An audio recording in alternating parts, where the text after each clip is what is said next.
दास गुर हृदय नित त्यावो जी हृदय नित त्यावो।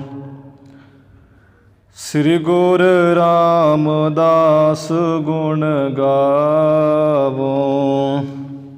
श्री अर्जन विघ्नन के नासक विघ्नन के नासक।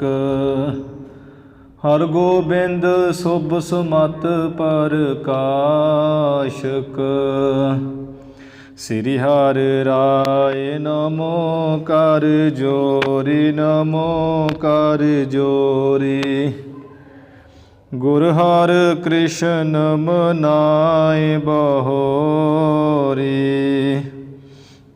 तेग बहादुर परम कृपाला जी परम कृपाला। श्री गुरु गोबिंद सिंह बिसाला। तरो तरा पर पुन पुन सीसा जी पुन पुन सीसा। बंदो बार बार जगदीसा। जिसमें अमृत ज्ञान है मानक भगत वैराग। गुरु ग्रंथ साहिब उदद बंदो कर अनुराग। श्री गुरु शब्द कमाए जिन जीते पंच विकार। तिन संतन को बंदना सिर चरणन पर तार। एक ओंकारा सतगुरु तेह प्रसाद सच होए। वाहिगुरु जी की फतेह विघ्न विनाशन सोए। वाहिगुरु जी की फतेह विघ्न विनाशन सोए। सतनाम श्री वाहिगुरु साहिब जी। निज संगी सो बचन अलावा। देखो अचरज इहो सुहावा। सुंदर सुख मंदर सुख कालू। सोयो अजमत जास बिसालू। निज संगी सो बचन अलावा। वाहिगुरु जी का खालसा वाहिगुरु जी की फतेह। भगत वत्सल पूर्ण परमेश्वर पूर्ण अवतार। धन धन श्री गुरु नानक देव साहिब जी महाराज। अमृत के दाते पंथ दे वाली साहिबे कमाल। धन धन श्री गुरु गोबिंद सिंह साहिब जी महाराज। दसे गुरु साहिबाना दी आत्मक जोत जागदी जोत। चवर छतर सिंघासन तख्त दे मालक। जुगो जुग अटल धन धन श्री गुरु ग्रंथ साहिब महाराज जी। सतगुरु जी दी साजी निवाजी गुरु रूप गुरु प्यारी गुरु खालसा साध संगत जीओ। कर्मां वाले वड्डियां भागां वाले वडभागी हो। जो सतगुरु ग्रंथ साहिब महाराज जी दे महान पावन पवित्र दर्शन करके गुरु अर्जन देव महाराज जी दी पावन पवित्र हजूरी विच हाजरियां भर के गुरु जी दीयां खुशियां प्राप्त कर रहे हो। संध्या के समय तो सुंदर दरबार दीवान सज रहे हैं। सतगुरु जी की बाणी के जाप होए अरदास होई। पावन पवित्र हुक्मनामे सरवण कीते हन। श्री गुरु नानक देव महाराज परमेश्वर स्वरूप सतगुरां दी जो लड़ीवार कथा चल रही है। हुण उस कथा नूं सरवण करन दा समा होया है।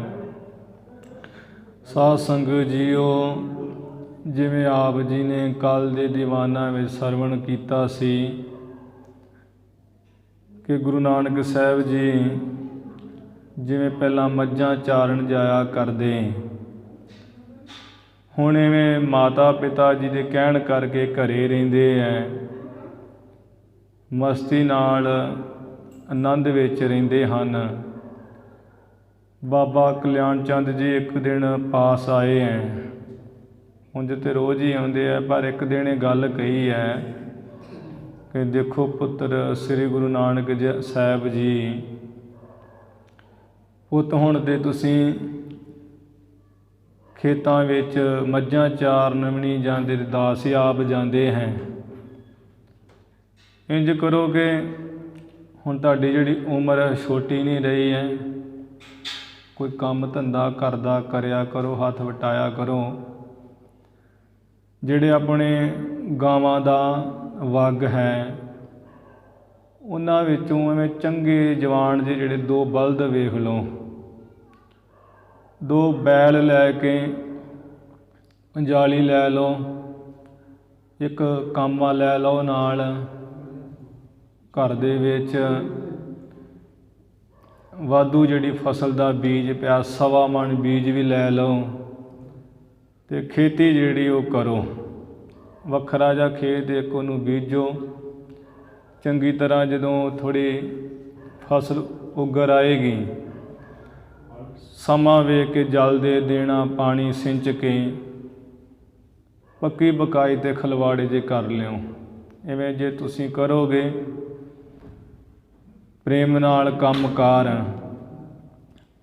ਅਤੇ ਮੈਂ ਤੁਹਾਡਾ ਚੰਗਾ ਕੰਮ ਵੇਖ ਕੇ ਕਿ ਚੰਗੀ ਖੇਤੀ ਕਰ ਲੈਂਦੇ ਹੈ, ਫਿਰ ਤੁਹਾਨੂੰ ਮੈਂ ਹੁਣ ਤਾਂ 1 ਦਾਸ ਹੈ, ਫਿਰ 4 ਕਾਮੇ ਦੇ ਦਿਆਂਗਾ। ਗੁਰੂ ਨਾਨਕ ਸਾਹਿਬ ਜੀ ਨੇ ਆਗਿਆ ਮੰਨ ਕੇ ਹਲ ਪੰਜਾਲੀ ਲੈ ਕੇ 1.25 ਮਣ ਬੀਜ ਲੈ ਕੇ ਨਾਲ ਦਾਸ ਨੂੰ ਲੈ ਕੇ ਉਹ ਖੇਤ ਵਿੱਚ ਜਾ ਕੇ ਪੰਜਾਲੀ ਨਾਲ 2 ਬੈਲਾਂ ਨਾਲ ਸਿਆੜਾਂ ਜੀਆਂ ਕੱਢ ਦਿੱਤੀਆਂ, ਵਿਰਲੀਆਂ। ਇਹ ਸਤਿਗੁਰਾਂ ਦੀ ਮੌਜ।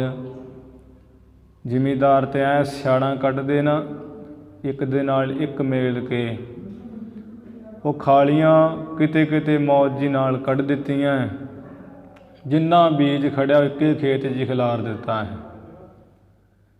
ਸਤਿਗੁਰ ਜੀ ਦੇ ਹਸਤ ਕਮਲਾਂ ਦੀ ਜਿਹੜੀ ਬਰਕਤ ਉਹ ਤੇ ਮਹਾਨ ਹੈ। ਪਰਮੇਸ਼ਰ ਜੋ ਹਨ, ਤੀਸਰੇ ਦਿਨ ਉਹ ਫਸਲ ਉਗਰ ਆਈ। ਗੁਰੂ ਨਾਨਕ ਸਾਹਿਬ ਜੀ ਦੇ ਪਿਤਾ ਜੀ ਕੁਝ ਦਿਨਾਂ ਬਾਅਦ ਗਏ ਆ, ਖੇਤੀ ਵੇਖੀ ਉੱਗੀ ਚੰਗੀ, ਬੜੇ ਖੁਸ਼ ਹੋਏ ਹੈ। ਵਿਚਾਰਾਂ ਕਰਦੇ ਵੀ ਜੇ ਇਵੇਂ ਮੇਰੇ ਪੁੱਤਰ ਖੇਤੀ ਕਰਨਗੇ ਤੇ ਇੱਕ ਦਿਨ ਬੜੇ ਵੱਡੇ ਕਿਸਾਨ ਬਣ ਜਾਣਗੇ ਖੇਤੀ ਕਰਨ ਵਾਲੇ।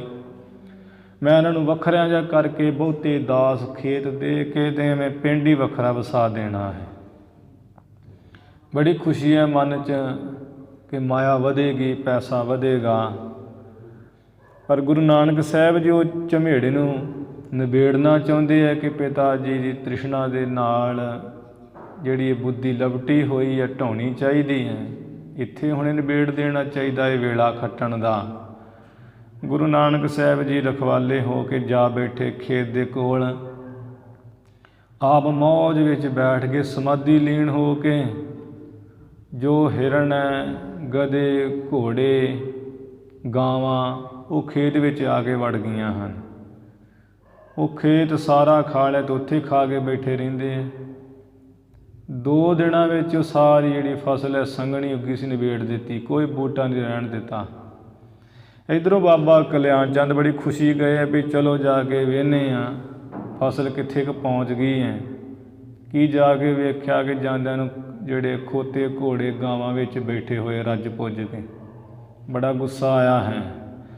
ਗੁਰੂ ਨਾਨਕ ਸਾਹਿਬ ਜੀ ਨੂੰ ਫਿਰ ਉਹ ਬੋਲ ਕਬੋਲ ਜੇ ਬੋਲੇ ਹੈ ਕਿ ਗੁਰੂ ਨਾਨਕ ਪੁੱਤਰ, ਜਿਸ ਦਿਨ ਦਾ ਤੂੰ ਮੇਰੇ ਘਰ ਪੈਦਾ ਹੋ ਗਿਆ ਹੈ, ਮੇਰਾ ਤੇ ਉਜਾੜਾ ਕਰਨ 'ਤੇ ਤੁਲ ਗਿਆ ਹੈ।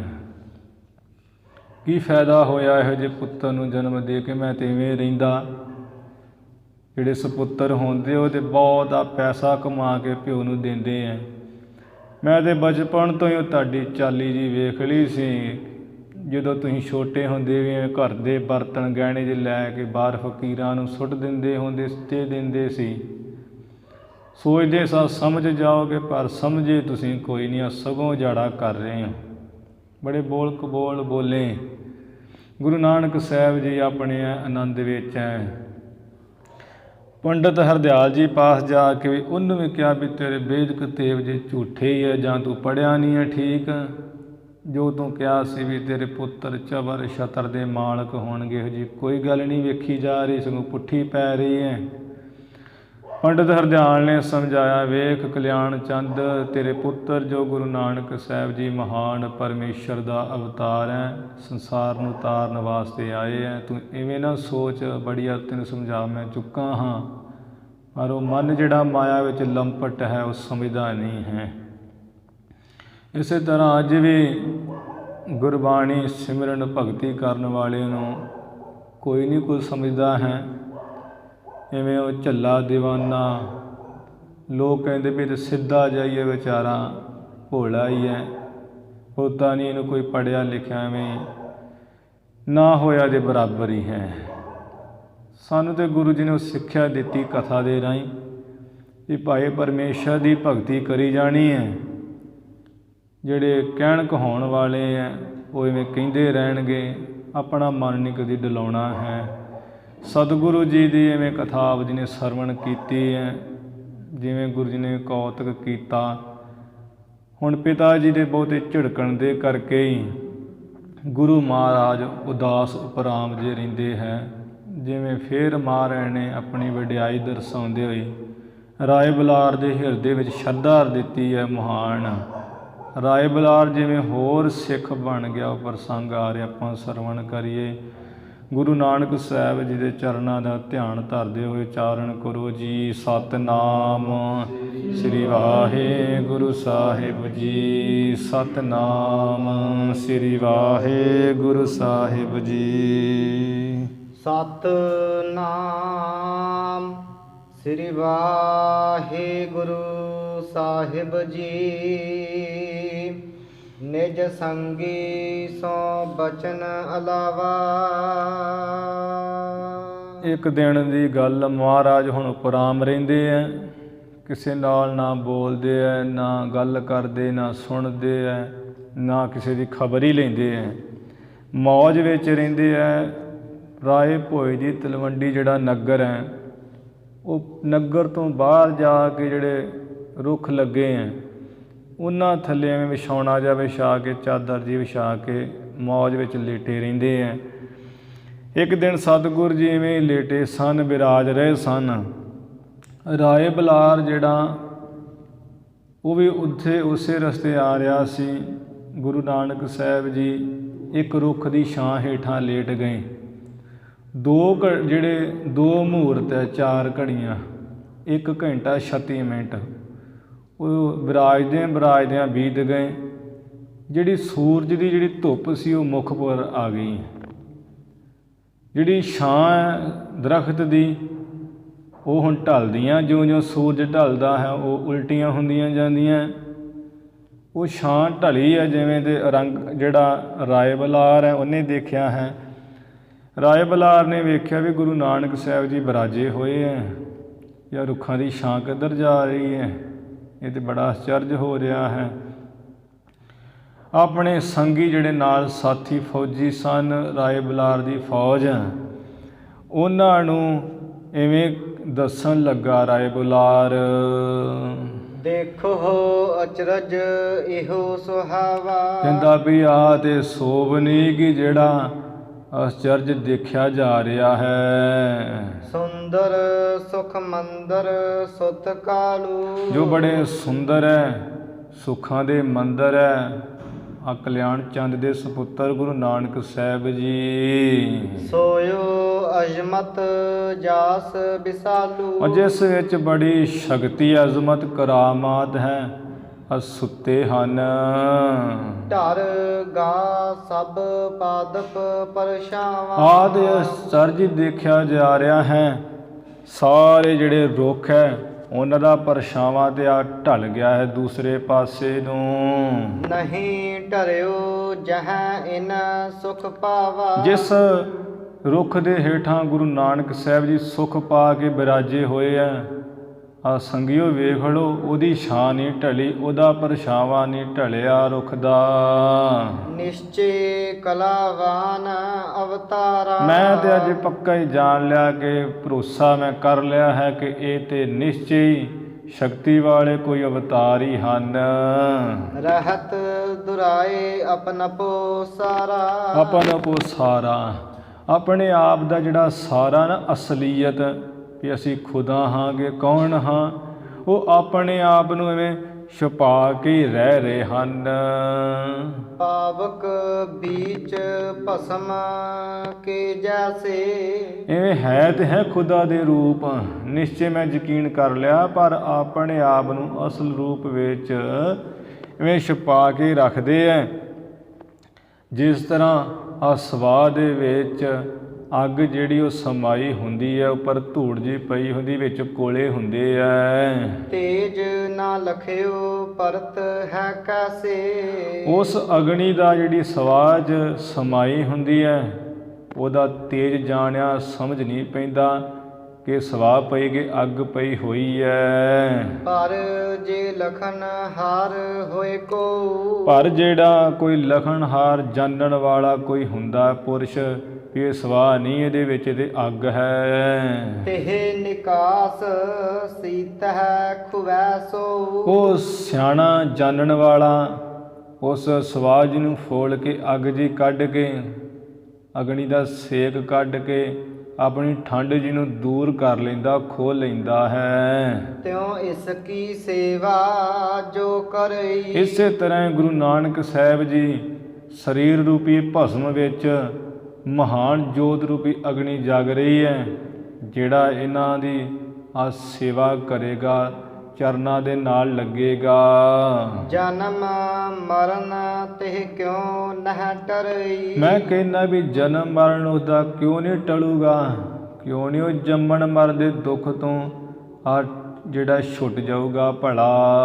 ਆਗੇ ਬਿਦ ਇੱਕ ਅਚਰਜ ਦੇਖੀ। ਮੈਂ ਤੇ ਪਹਿਲਾਂ ਵੀ ਅਸਚਰਜ ਇਸੇ ਤਰ੍ਹਾਂ ਦੀ ਕਰਾਮਾਤ ਸ਼ਕਤੀ ਦੇਖੀ ਇਹਨਾਂ ਦੀ। ਸਰਪ ਛਾਉ ਕੀਏ ਪ੍ਰੀਤ ਵਿਸ਼ੇਖੀ। ਇੱਕ ਚਿੱਟਾ ਜਿਹੜਾ ਉਜਲ ਚਾਦਰ ਵਾਂਗ ਸੱਪ ਸੀ, ਆਪਣੀ ਬੜੀ ਫਨ ਖਿਲਾਰ ਕੇ ਪ੍ਰੇਮ ਨਾਲ ਇਹਨਾਂ ਨੂੰ ਛਾਂ ਕਰ ਰਿਹਾ ਸੀ, ਛਾਂ ਕੀਤੀ ਹੋਈ ਸੀ। ਅਸਥਿਰ ਰਹੀ ਤਰੋਵਰ ਛਾਇਆ।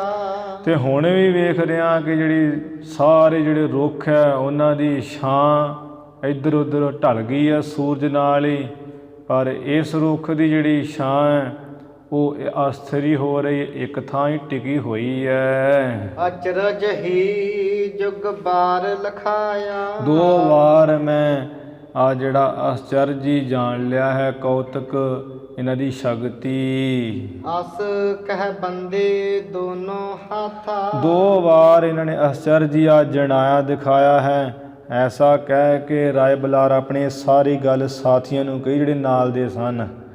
ਰਾਏ ਬਲਾਰ ਰਾਜਾ ਸੀ, ਰਾਏ ਭੋਏ ਤਲਵੰਡੀ ਨਗਰ ਦਾ ਕੁਝ ਪਿੰਡਾਂ ਦਾ, ਅਤੇ ਇਹਦੇ ਹੁਣ ਨਾਲ ਹੀ ਫੌਜ ਰਹਿੰਦੀ ਸੀ। ਉਹਨਾਂ ਨੂੰ ਕਹਿ ਕਰਕੇ ਅਤੇ ਰਾਏ ਬਲਾਰ ਨੂੰ ਬੜੀ ਸ਼ਰਧਾ, ਪਹਿਲਾਂ ਵੀ ਵੇਖਿਆ ਜਦੋਂ ਗੁਰੂ ਜੀ ਨੂੰ ਸੱਪ ਨੇ ਛਾਂ ਕੀਤੀ ਸੀ, ਇਹ ਉਦੋਂ ਵੀ ਗੁਰੂ ਜੀ ਨੂੰ ਬੜਾ ਪ੍ਰੇਮ ਕੀਤਾ।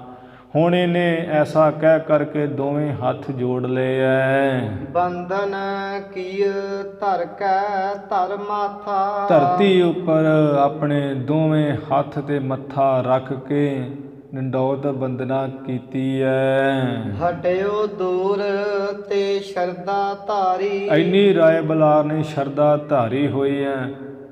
ਨਹੀਂ ਤੇ ਜਿਵੇਂ ਆ ਸਾਧੂ ਸੰਤ ਤੋਂ ਡਰੀਦਾ ਹੈ ਨਾ, ਵੀ ਬੁਲਾਈ ਦਾ ਨਹੀਂ ਵੀ ਸੰਤ ਜੀ ਕਿਵੇਂ ਕਰਨੀ ਹੈ, ਡਰ ਆਉਂਦਾ ਨਾ ਸੰਤਾਂ ਮਹਾਂਪੁਰਸ਼ਾਂ ਤੋਂ। ਇਸੇ ਤਰ੍ਹਾਂ ਰਾਏ ਬਲਾਰ ਜਿਹੜਾ ਗੁਰੂ ਜੀ ਦੇ ਅਸਚਰਜ ਕੌਤਕ ਦੇਖ ਕੇ ਹੁਣ ਵੀ ਬੱਚੇ ਨਹੀਂ ਇਹਦੇ ਪਰਮੇਸ਼ਰ ਹੈ ਤੇ ਸ਼ਰਧਾ ਧਾਰੀ ਹੈ, ਦੂਰੋਂ ਹੀ ਇਹ ਹਟ ਗਿਆ, ਦੂਰੋਂ ਹੀ ਇਹ ਮੱਥਾ ਟੇਕ ਕੇ ਤੇ ਮੁੜ ਗਿਆ, ਗਾਂਹ ਹੋ ਕੇ ਨਹੀਂ ਬੁਲਾਇਆ।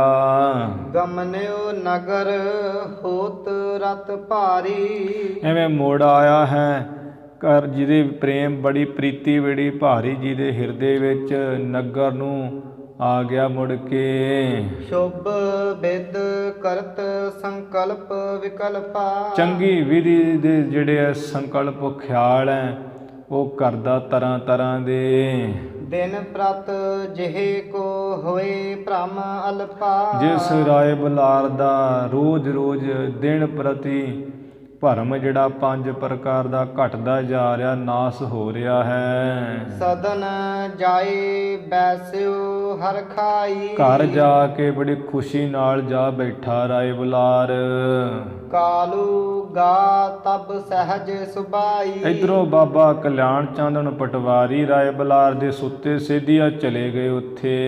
ਸਾਦਰ ਤੇ ਸੁਭ ਠੌਰ ਬਿਠਾਇਓ। ਬੜੇ ਆਦਰ ਸਨਮਾਨ ਨਾਲ ਚੰਗੀ ਥਾਂ ਤੇ ਬਿਠਾਇਆ ਆਪਣੇ ਬਰਾਬਰ ਕਰਕੇ। ਬਹੁਰ ਪ੍ਰੇਮ ਸੋ ਬਚਨ ਸੁਨਾਇਓ। ਫਿਰ ਰਾਏ ਬੁਲਾਰ ਨੇ ਬੜੇ ਪ੍ਰੇਮ ਦੇ ਬਚਨ ਸੁਣਾਏ ਐ। ਪੂਰ ਭਾਗ ਕੋ ਭਾਂਜਨ ਕਾਲੂ। ਇਹ ਵੀ ਕਲਿਆਣ ਚੰਦ ਤੂੰ ਤੇ ਆ ਚੰਗੇ ਜਿਹੜੇ ਬਹੁਤੇ ਵੱਡੇ ਭਾਗਾਂ ਵਾਲਾ ਹੀ ਭਾਂਡਾ ਹੈ। ਭਾਵ ਤੇਰਾ ਸਰੀਰ ਦੇ ਚੰਗੇ ਭਾਗਾਂ ਵਾਲਾ ਹੀ ਹੈ। ਅਸ ਸੁਤ ਜਨਮੇ ਭਇਓ ਨਿਹਾਲੂ। ਤੂੰ ਤੇ ਨਿਹਾਲ ਹੋ ਗਿਆ ਜਿਸ ਦੇ ਘਰ ਐਸੇ ਸਪੁੱਤਰ ਗੁਰੂ ਨਾਨਕ ਸਾਹਿਬ ਜੀ ਆ ਖੁਦਾ ਹੀ ਪੈਦਾ ਹੋ ਗਏ ਐ। ਤਦਪ ਸੁਭਾਵ ਤੁਮਾਰ ਕਠੋਰਾ। ਫਿਰ ਵੀ ਮੈਂ ਕਹਿਣਾ ਕਿ ਜਿਹੜਾ ਤੇਰਾ ਕਲਿਆਣ ਚੰਦ ਸੁਭਾਅ ਬੜਾ ਕਠੋਰ ਸਖਤ ਜਿਹਾ ਹੀ ਹੈ। ਕੋਰਾ ਕਬ ਨਾ ਬੋਲੀਏ ਥੋਰਾ। ਮੈਂ ਕਹਿਣਾ ਕਿ ਗੁਰੂ ਨਾਨਕ ਸਾਹਿਬ ਆਪਣੇ ਸਪੁੱਤਰ ਨੂੰ ਕਦੀ ਵੀ ਥੋੜਾ ਮਾਤਰ ਵੀ ਕੌੜਾ ਬਚਨ ਨਾ ਬੋਲੀਏ। ਤੇ ਸਦਕਾ ਕਰ ਇਹ ਮਮ ਨਗਰੀ। ਧੰਨ ਹੈ ਗੁਰੂ ਨਾਨਕ ਸਾਹਿਬ ਆਪ ਦੇ ਸਪੁੱਤਰ, ਜਿਸ ਗੁਰੂ ਨਾਨਕ ਦੇ ਮਹਾਰਾਜ ਉਹਨਾਂ ਦੀ ਕਿਰਪਾ ਸਦਕਾ ਮੇਰੀ ਜਿਹੜੀ ਨਗਰੀ ਹੈ ਉਹ ਉਹਨਾਂ ਦੀ ਸਦਕਾ ਹੀ ਵਸ ਰਹੀ ਹੈ। ਪਾਵਨ ਹੋਤ ਬਸਤ ਸੁਖ ਸਗਰੀ। ਜਿਨ੍ਹਾਂ ਦੇ ਸਦਕਾ ਇਹ ਮੇਰੀ ਨਗਰੀ ਸੁੱਖ ਨਾਲ ਵਸ ਰਹੀ ਹੈ। ਤੇ ਜਦੋਂ ਚੱਲਦੇ ਫਿਰਦੇ ਰਾਏ ਭੋਏ ਦੀ ਤਲਵੰਡੀ ਵਿੱਚ ਉਹ ਥਾਂ ਵੀ ਪਵਿੱਤਰ ਹੋ ਰਹੀ ਹੈ। ਭੂਲ ਨਾ ਕੀਜੈ ਕਬਹਿ ਅਨਾਦਰ। ਕਲਿਆਣ ਚੰਦ ਆ ਭੁੱਲ ਕੇ ਵੀ ਆਪਣੇ ਸਪੁੱਤਰ ਗੁਰੂ ਨਾਨਕ ਸਾਹਿਬ ਜੀ ਦਾ ਅਨਾਦਰ ਨਾ ਕਰਿਓ। ਅਸਨ ਬਸਨ ਦੀਜੈ ਸੁਖ ਸਾਦਰ। ਸਗੋਂ ਉਹਨਾਂ ਨੂੰ ਆ ਪਰਮੇਸ਼ਰ ਸਮਾਣੀ ਸਮਝ ਪੁੱਤਰ ਨਾ ਜਾਣ। ਭੋਜਨ ਦੇ ਜਿਹੜੇ ਕੱਪੜੇ ਆ ਬੜੇ ਸਨਮਾਨ ਆਦਰ ਨਾਲ ਹੀ ਦਿਆ ਕਰੋ। ਜਾਮਾ ਮੋਹੇ ਤੁਰਕ ਕੋ ਆਹੀ। ਬਾਕੀ ਜੇ ਤੂੰ ਕਹੇ ਵੀ ਤੂੰ ਕਿਉਂ ਨਹੀਂ ਦਿੰਦਾ ਹੈ ਤੇ ਮੈਂ ਕਹਿੰਦਾ ਹਾਂ ਕਿ ਮੇਰਾ ਜਿਹੜਾ ਜਾਮਾ ਹੈ, ਮੇਰਾ ਸਰੀਰ, ਮੇਰਾ ਜਨਮ ਤੁਰਕੜਿਆਂ ਦੇ ਘਰ ਮੁਸਲਮਾਨਾਂ ਦੇ ਘਰ ਦਾ ਹੈ। ਭੋਜਨ ਬਨੈ ਨਾ ਮਮ ਘਰ ਮਾਹੀ। ਇਸ ਕਰਕੇ ਵੀ ਉਹ ਭੋਜਨ ਮੇਰੇ ਘਰੋਂ ਛਕ ਲਿਆ ਕਰਨ, ਉਹ ਬਣਦਾ ਨਹੀਂ ਮੇਰੇ ਘਰ ਵਿੱਚੋਂ ਭੋਜਨ ਖਾਣਾ। ਨਹੀਂ ਤੇ ਲੋਕ ਰੌਲਾ ਪਾਉਣਗੇ ਵੀ ਛਤਰੀ ਹੋ ਕੇ ਮੁਸਲਮਾਨਾਂ ਦੇ ਘਰ ਛਕਦਾ ਫਿਰਦਾ ਹੈ। ਨਤ ਰਾਖੋ ਸਾਦਰ ਨਿਜ ਸਦਮਾ। ਨਹੀਂ ਤੇ ਮੈਨੂੰ ਤੇ ਕੋਈ ਪਰਵਾਹ ਨਹੀਂ, ਮੈਂ ਤੇ ਆਪਣੇ ਘਰ ਵਿੱਚ ਬੜੇ ਸਨਮਾਨ ਨਾਲ ਹੀ ਗੁਰੂ ਨਾਨਕ ਸਾਹਿਬ ਜੀ ਨੂੰ ਰੱਖਾਂ, ਸਤਿਕਾਰ ਕਰਾਂ ਉਹਨਾਂ ਦਾ। ਸਫਲ ਜਨਮ ਸੇਵੇ ਪਦ ਪਦਮਾ। ਉਹਨਾਂ ਦੇ ਜਿਹੜੇ ਚਰਨ ਕਵਲ ਇਹਨਾਂ ਦੀ ਸੇਵਾ ਕਰਕੇ ਮੇਰਾ ਤੇ ਜਨਮ ਹੀ ਸਫਲ ਹੋ ਜੇ, ਜਨਮ ਸਫਲ ਕਰ ਲਵਾਂ। ਕੋਸ਼ਿਸ਼ ਸੁੰਦਰ ਦਿਓ ਬਨਵਾਈ। ਬਾਕੀ ਵੀ ਕਲਿਆਣ ਚੰਦ ਹੋਰ ਕੁਝ ਨਹੀਂ ਤੇ ਆ ਸੁੰਦਰ ਜਿਹੜੀ ਪੁਸ਼ਾਕਾਂ ਹੈ ਉਹ ਮੈਂ ਤੈਨੂੰ ਬਣਾ ਕੇ ਦਿੰਨਾ ਉਹਨਾਂ ਵਾਸਤੇ। ਲੈ ਜਾਵੋ ਕਾਲੂ ਪਹਿਰਾਈ। ਤੂੰ ਲੈ ਜਾ ਤੇ ਆ ਕਲਿਆਣ ਚੰਦ ਉਹਨਾਂ ਨੂੰ ਪਹਿਰਾ ਦੇਣੀ, ਪਵਾ ਦੇਣੀ ਉਹ ਪੁਸ਼ਾਕਾਂ। ਜੋ ਆਵਹਿ ਤਿਨ ਕਾਜ ਪਦਾਰਥ। ਆ ਜੋ ਵੀ ਉਹਨਾਂ ਦੇ ਕੰਮ, ਮੇਰੇ ਘਰ ਦਾ ਪਦਾਰਥ ਕੋਈ ਵਸਤੂ ਆ ਜਾਵੇ, ਸੋ ਮੈਂ ਗਨਹੁ ਭਇਓ ਸਕਾਰਥ। ਮੈਂ ਤੇ ਹੀ ਗਿਣਦਾ ਹਾਂ ਕਿ ਮੇਰਾ ਉਹ ਚੀਜ਼ ਸਫਲ ਹੋ ਗਈ ਹੈ। ਜਿਹੜੀ ਗੁਰੂ ਨਾਨਕ ਸਾਹਿਬ ਜੀ ਦੇ ਕੰਮ ਆਵੇ ਨਾ ਚੀਜ਼, ਕਲਿਆਣ ਚੰਦ ਮੇਰੇ ਘਰੋਂ ਲੈ ਜਾ ਕਰ। ਮੈਂ ਤੇ ਹੀ ਗਿਣਾਂਗਾ, ਸਮਝਾਂਗਾ ਕਿ ਉਹ ਵਸਤੂ ਸਫਲ ਹੋ ਗਈ, ਮੇਰਾ ਦਿੱਤਾ ਹੋਇਆ ਧਨ ਹੋ ਗਿਆ ਹੈ। ਸੁਨ ਬੁਲਾਰ ਕੀ ਅਸਬਿਦ ਬਾਣੀ, ਸੁਣ ਕੇ ਰਾਏ ਬੁਲਾਰ ਦੀ ਇਸ ਤਰ੍ਹਾਂ ਦੇ ਆ ਬਚਨ, ਸ਼ਰਧਾ ਪ੍ਰੇਮ ਵਿਖੇ ਲਪਟਾਨੀ, ਜੋ ਬਚਨ ਬੜੀ ਸ਼ਰਧਾ ਤੇ ਪ੍ਰੇਮ ਦੇ ਵਿੱਚ ਹੀ ਆ ਲਪਟੇ ਹੋਏ ਆ, ਅਥਾਈ ਪ੍ਰੇਮ ਤੇ ਸ਼ਰਧਾ ਰਾਏ ਬੁਲਾਰ ਦੀ। ਬੋਲਿਓ ਹਾਥ ਜੋਰ ਤਬ ਕਾਲੂ, ਹੱਥ ਜੋੜ ਕੇ ਬਾਬਾ ਕਲਿਆਣ ਚੰਦ ਜੀ ਉਸ ਵੇਲੇ ਬੋਲੇ ਐ, ਜਾਂ ਕੋ ਮਾਇਆ ਮੋਹ ਵਿਸਾਲੂ। ਭਾਈ ਬਾਲਾ ਜੀ ਕਹਿੰਦੇ ਗੁਰੂ ਅੰਗਦ ਦੇਵ ਮਹਾਰਾਜ ਜੀ, ਜਿਸ ਬਾਬਾ ਕਲਿਆਣ ਚੰਦ ਪਿਤਾ ਜੀ ਦੀ ਆ ਜਿਹੜਾ ਬੁੱਧੀ ਹੈ, ਮਾਇਆ ਦੇ ਨਾਲ ਬਹੁਤ ਜ਼ਿਆਦਾ ਹੀ ਪ੍ਰੇਮ ਹੈ। ਤੁਝ ਕਰਨਾ ਕਰ ਮੁਝ ਘਰ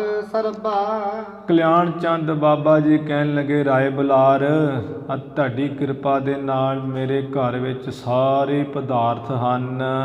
ਇਹ ਪਦਾਰਥ ਦੀਏ ਬਹੁ ਦਰਬਾ, ਆ ਜਿੰਨੇ ਵੀ ਪਦਾਰਥ ਹੈ, ਧਨ ਹੈ, ਇਹ ਸਾਰਾ ਕੁਝ ਤੁਹਾਡਾ ਹੀ ਤਾਂ ਦਿੱਤਾ ਹੋਇਆ ਹੈ। ਕਿਸੂ ਵਸਤ ਕੀ ਕਮੀ ਨਾ ਮੇਰੇ, ਆ ਕੋਈ ਇਹ ਵਸਤੂ ਦੀ ਆ ਕਮੀ ਨਹੀਂ ਹੈ ਘਰ ਮੇਰੇ ਵਿੱਚ। ਅਧਿਕ ਧਾਮ ਧਨ ਮਾਲ ਕਨੇਰੇ, ਮੇਰੇ ਘਰ ਵਿੱਚ ਆ ਧਨ ਵੀ ਬਹੁਤਾ, ਫਿਰ ਜਿਹੜਾ ਮਾਲ ਡੰਗਰ ਉਹ ਵੀ ਬਹੁਤਾ ਹੈ। ਤਦਪ ਵਦਤ ਮੁਝ ਨਿਤ ਚਿਤ ਚਿੰਤਾ, ਆ ਫਿਰ ਵੀ ਇੰਨਾ ਕੁਝ ਹੁੰਦਿਆਂ ਹੋਇਆਂ ਵੀ ਆ ਮੈਨੂੰ ਆਪਣੇ ਸੁਪੁੱਤਰ ਗੁਰੂ ਨਾਨਕ ਸਾਹਿਬ ਵੱਲ ਵੇਖ ਕੇ ਚਿੰਤਾ ਦਿਨ ਬੇ ਦਿਨ ਆਵਾਦੀ ਰਹਿੰਦੀ ਹੈ। ਨਿਸ ਦਿਨ ਬੀਤ ਹੈ ਘਟੀ ਗੁਨੰਤਾ, ਰਾਤ ਦਿਨ ਮੇਰੀ ਤੇ ਗਿਣਤੀਆਂ ਗਿਣਦੇ ਆ ਲੰਘ ਜਾਂਦੀ ਬੀਤ ਜਾਂਦੀ ਹੈ। ਤੁਮ ਨਾਨਕ ਕੀ ਕਰਤ ਵਡਾਈ, ਰਾਏ ਬੁਲਾਰ ਜੀ ਤੁਸੀਂ ਤੇ ਗੁਰੂ ਨਾਨਕ ਸਾਹਿਬ ਦੀ ਵਡਿਆਈ ਕਰਦੇ ਹੋ, ਆ ਮਹਿਮਾ ਉਸਤਤੀ ਦੇ ਪੁਲ ਬੰਨ੍ਹਦੇ ਰਹਿੰਦੇ ਹੋ। ਮੈਂ ਨਾ ਲਖੀ ਤੇ ਮਤ ਕਹਿ ਥਾਈ, ਤੁਸੀਂ ਵਡਿਆਈ ਕਰਦੇ ਹੋ, ਪਰ ਮੈਂ ਤੇ ਉਹਨਾਂ ਦੀ ਮੱਤ ਜਿਹੜੀ ਅਕਲ ਹੈ ਆ ਕਿਸੇ ਥਾਂ ਨਹੀਂ ਜਾਣੀ ਵੀ ਉਹ ਬੜੀ ਅਕਲ ਮੱਤ ਵਾਲੇ ਹਨ। ਜਿਹੇ ਕ੍ਰਿਤ ਕੇ ਤਤ ਪਰ ਥਿਰ ਕੀਨਾ, ਰਾਏ ਬੁਲਾਰ ਕਹਿੰਦੇ ਹੈ ਵੀ ਕਲਿਆਣ ਚੰਦ ਕੀ ਵੇਖਿਆ ਹੈ ਤੂੰ, ਕੀ ਮਤਲਬ ਗੁਰੂ ਨਾਨਕ ਸਾਹਿਬ ਜੀ ਕੀ ਕਰਦੇ ਐ। ਸੁਣ ਕੇ ਬਾਬਾ ਕਲਿਆਣ ਚੰਦ ਕਹਿੰਦੇ ਐ, ਕਹਿੰਦੇ ਮੈਂ ਤੇ ਰਾਏ ਬੁਲਾਰ ਜਿਹੜੇ ਕੰਮ ਵਿੱਚ ਵੀ ਇਹਨਾਂ ਨੂੰ ਹੁਸ਼ਿਆਰ ਜਾ ਕਰਕੇ ਆ ਖੜਾ ਕੀਤਾ ਨਾ ਵੀ ਪੁੱਤਰ ਆ ਕੰਮ ਕਰੋ ਧਿਆਨ ਨਾਲ। ਕੋ ਨਾ ਸਵਾਰੀ ਕੀਨੀ ਹੀਨਾ, ਕੋਈ ਕੰਮ ਇਹਨਾਂ ਮਾੜਾ ਮੋਟਾ ਵੀ ਨਹੀਂ ਸਵਾਰਿਆ, ਸਗੋਂ ਹਾਨੀ ਕੀਤੀ, ਨੁਕਸਾਨ ਹੀ ਕੀਤਾ, ਆ ਦੁਗਣਾ ਨੁਕਸਾਨ ਹੀ ਹੋਇਆ ਮੇਰਾ।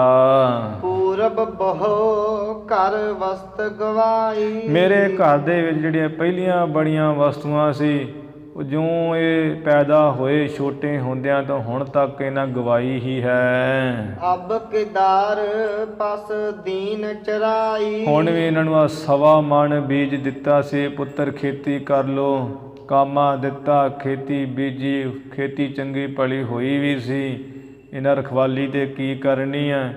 ਆ ਖੋਤੇ ਘੋੜੇ ਜਿਹੜੇ ਗਾਵਾਂ ਹੈ, ਹਿਰਨਾ ਪਸ਼ੂਆਂ ਨੂੰ ਚਰਾ ਮਾਰੀ ਹੈ। ਜਨਮੇ ਤੇ ਜਬ ਸੁਰਤ ਸੰਭਾਰੀ, ਜਦੋਂ ਤੋਂ ਇਹ ਨਾ ਪੈਦਾ ਹੋਏ ਤੇ ਆ ਸੰਭਾਲ ਸੁਰਤ ਜੀ ਸੰਭਾਲੀ ਹੈ। ਤਨਕ ਨਾ ਤਨ ਕੀ ਕ੍ਰਿਤ ਸਵਾਰੀ, ਆ ਥੋੜੀ ਮਾਤਰ ਵੀ ਪੈਸੇ ਦਾ ਕੋਈ ਕੰਮ ਕਰ ਲਵਾਂ, ਪੈਸੇ ਦੇ ਕੰਮ ਤੇ ਕੋਈ ਸਵਾਰਿਆ ਬਣਾਇਆ ਨਹੀਂ, ਕੋਈ ਖੱਟੀ ਨਹੀਂ ਕੀਤੀ ਇਹਨੇ। ਮਨ ਉਨਮਤ ਨਾ ਕਰਤ ਸਨੇਹੂ, ਮਨ ਵਿੱਚ ਵੀ ਮਸਤ ਰਹਿੰਦੇ ਆ, ਕੋਈ ਮੋਹ ਪਿਆਰ ਹੀ ਨਹੀਂ ਕਰਦੇ ਵੀ ਮੇਰੇ ਪਿਓ ਕੀ ਕਹਿ ਰਹੇ ਹੈ, ਮੇਰੀ ਮਾਤਾ ਜੀ ਕੀ ਕਹਿ ਰਹੇ ਹੈ, ਸਗੇ ਸੰਬੰਧੀ ਕੀ ਰਹੇ ਮੈਂ ਸਮਝ ਜਾਵਾਂ, ਐਵੇਂ ਮਸਤੀ ਰਹਿੰਦੇ ਆ, ਕੋਈ ਮੋਹ ਪਿਆਰ ਨਹੀਂ ਕਰਦੇ। ਵਹਿਰ ਨਗਰ ਬੈਸ ਹੈ ਤਜ ਗੇਹੂ, ਸਗੋਂ ਆ ਘਰ ਦਾ ਦਵਾਰ ਜਾ ਛੱਡ ਕੇ, ਘਰ ਨੂੰ ਛੱਡ ਕੇ ਆ ਪੁਰੀ ਤੋਂ ਬਾਹਰ ਰੁੱਖਾਂ ਥੱਲੇ ਬੈਠੇ ਰਹਿੰਦੇ ਐ। ਕਹਿ ਬੁਲਾਰ ਤੁਵ ਮਤ ਅਨਜਾਨੀ। ਰਾਏ ਬਲਾਰ ਜੀ ਕਹਿਣ ਲੱਗੇ, ਹੇ ਕਾਲੂ, ਤੇਰੀ ਜਿਹੜੀ ਮੱਤ ਹੈ ਨਾ ਉਹ ਬੇਸਮਝਾਂ ਵਾਲੀ, ਅਣਜਾਨਾਂ ਵਾਲੀ ਹੈ। ਤਿਹ ਕੀ ਰੀਤ ਨਾ ਸਕਤ ਪਛਾਨੀ। ਜੋ ਸਤਿਗੁਰੂ ਨਾਨਕ ਮਹਾਰਾਜ ਦੀ ਰੀਤੀ ਮਰਿਆਦਾ ਨਾ ਕਲਿਆਣ ਚੰਦ, ਤੇਰੀ ਮੱਤ ਨਹੀਂ ਉਸ ਨੂੰ ਪਛਾਣ ਸਕਦੀ। ਧਨ ਤ੍ਰਿਸ਼ਨਾ ਮਹਿ ਮਤ ਲਪਟਾਨੀ। ਤੇਰੀ ਤੇ ਜਿਹੜੀ ਆ ਮੱਤ ਅਗਲ ਹੈ ਨਾ, ਬੁੱਧੀ ਇਹਦੇ ਧਨ ਦੀ ਤ੍ਰਿਸ਼ਨਾ ਵਿੱਚ ਹੀ ਲਪਟੀ ਰਹਿੰਦੀ, ਰਾਤ ਦਿਨ ਪੈਸਾ ਪੈਸਾ ਦਰਬ ਵੀ ਕਰਦੀ ਰਹਿੰਦੀ ਹੈ। ਗੁਣ ਨ ਗੂੜ ਕਿਉ ਸਕੇ ਪਛਾਨੀ। ਜੋ ਗੁਣਾਂ ਵਿੱਚ ਬੜੇ ਗੁੱਝੇ ਹੈ ਗੁਰੂ ਨਾਨਕ ਸਾਹਿਬ ਜੀ, ਐਸੀ ਜਿਹੜੀ ਧਨ ਵਿੱਚ ਤ੍ਰਿਸ਼ਨਾ ਵਿੱਚ ਮੱਤ ਲਪਟੀ, ਉਹ ਕਿੱਥੋਂ ਪਛਾਣ ਸਕਦੀ ਉਹਨਾਂ ਨੂੰ। ਕਹਿਨ ਸੁਨਨ ਕਰ ਅਸਬਿਦ ਕਾਲੂ। ਕਿਵੇਂ ਪਛਾਣ ਸਕੇ ਇਹੋ ਜਿਹੀ ਬੁੱਧੀ, ਜਿਹੜੇ ਸਤਿਗੁਰਾਂ ਵਿੱਚ ਗੁੱਝੇ ਭੇਦ ਹੈ, ਗੁੱਝੇ ਗੁਣ ਹੈ। ਇਸ ਤਰ੍ਹਾਂ ਰਾਏ ਬਲਾਰ ਜੀ ਨੇ ਤੇ ਕਲਿਆਣ ਚੰਦ ਜੀ ਨੂੰ ਕਿਹਾ ਹੈ। ਬਾਬਾ ਕਲਿਆਣ ਚੰਦ ਜੀ ਨੇ ਕੁਝ ਬਚਨ ਕਹੇ ਤੇ ਕੁਝ ਸੁਣ ਕਰਕੇ ਚੱਲ ਆਲੈ ਆਇਓ ਤਤਕਾਲੂ। ਬੜੀ ਛੇਤੀ ਚੱਲ ਕਰਕੇ ਆ ਘਰ ਨੂੰ ਆ ਗਏ ਹੈ। ਕਰਨ ਲੱਗਿਓ ਕਾਰਜ ਨਿਜ ਜੋ। ਆਪਣਾ ਜਿਹੜਾ ਪਟਵਾਰ ਖਾਨੇ ਦਾ ਕੰਮ ਹੈ, ਵਹੀਆਂ ਦੀਆਂ ਫੁੱਲਣੀਆਂ ਉਸੇ ਤਰ੍ਹਾਂ ਹੀ ਆ ਕੇ ਕਰਨ ਲੱਗੇ ਹੈ। ਸੁਤ ਗੁਣ ਪਰਖਨ ਕਰਤ ਨਾ ਕੋ। ਕਿ ਸਾਡੇ ਪੁੱਤਰ ਵਿੱਚ ਰਾਏ ਬਲਾਰ ਪੰਡਿਤ ਹਰਦਿਆਲ ਬੜੇ ਗੁਣ ਕਹਿੰਦਾ ਹੈ, ਸਾਨੂੰ ਵੇਖਣੇ ਚਾਹੀਦੇ, ਪਰਖੀ ਲਵਾਂ ਵੀ ਕੋਈ ਗੁਣ ਹੈ ਕਿ ਨਹੀਂ ਹੈ। ਆ ਕੰਮ ਵਿੱਚ ਹੀ ਲੱਗੇ ਰਹਿੰਦੇ, ਕੋਈ ਗੁਣ ਨਹੀਂ ਪਰਖਦੇ ਗੁਰੂ ਮਹਾਰਾਜ ਜੀ ਦੇ ਵਿੱਚ। ਦੋਹਰਾ ਸ੍ਰੀ ਸਤਿਗੁਰ ਕਰਤਾ ਪੁਰਖ। ਭਾਈ ਸੰਤੋਖ ਸਿੰਘ ਜੀ ਕਹਿ ਰਹੇ, ਕੈਂਥਲ ਵਿੱਚ ਇਤਿਹਾਸ ਪਹਿਲਾਂ ਲਿਖਦੇ ਸੀ, ਫਿਰ ਸੁਣਾਉਂਦੇ ਹੁੰਦੇ ਸੀ। ਉਹ ਸੰਗਤ ਨੂੰ ਕਹਿ ਰਹੇ, ਸੰਗਤ ਜੀ, ਖਾਲਸਾ ਜੀ ਸ੍ਰੀ ਗੁਰੂ ਨਾਨਕ ਦੇਵ ਮਹਾਰਾਜ ਸਤਿਗੁਰੂ ਹੈ, ਅਕਾਲ ਪੁਰਖ ਹੈ, ਸਾਰੀ ਸ੍ਰਿਸ਼ਟੀ ਦੇ ਕਰਤਾ ਹਰਤਾ ਹਨ। ਅਸਬਿਦ ਕਰਤ ਵਿਸਾਲ। ਪੜ੍ਹ ਦੁਬਾਰਾ। ਅਸਬਿਦ ਕਰਤ ਵਿਸਾਲ। ਵਿਸਾਲ ਲਿਖਿਆ। ਅਸਬਿਦ ਕਰਤ ਬਿਲਾਸ। ਇਸ ਤਰ੍ਹਾਂ ਮਹਾਰਾਜ ਆਨੰਦ ਕਰਦੇ ਐ, ਆ ਚੋਜ ਕੌਤਕ ਕਰਦੇ ਹਨ।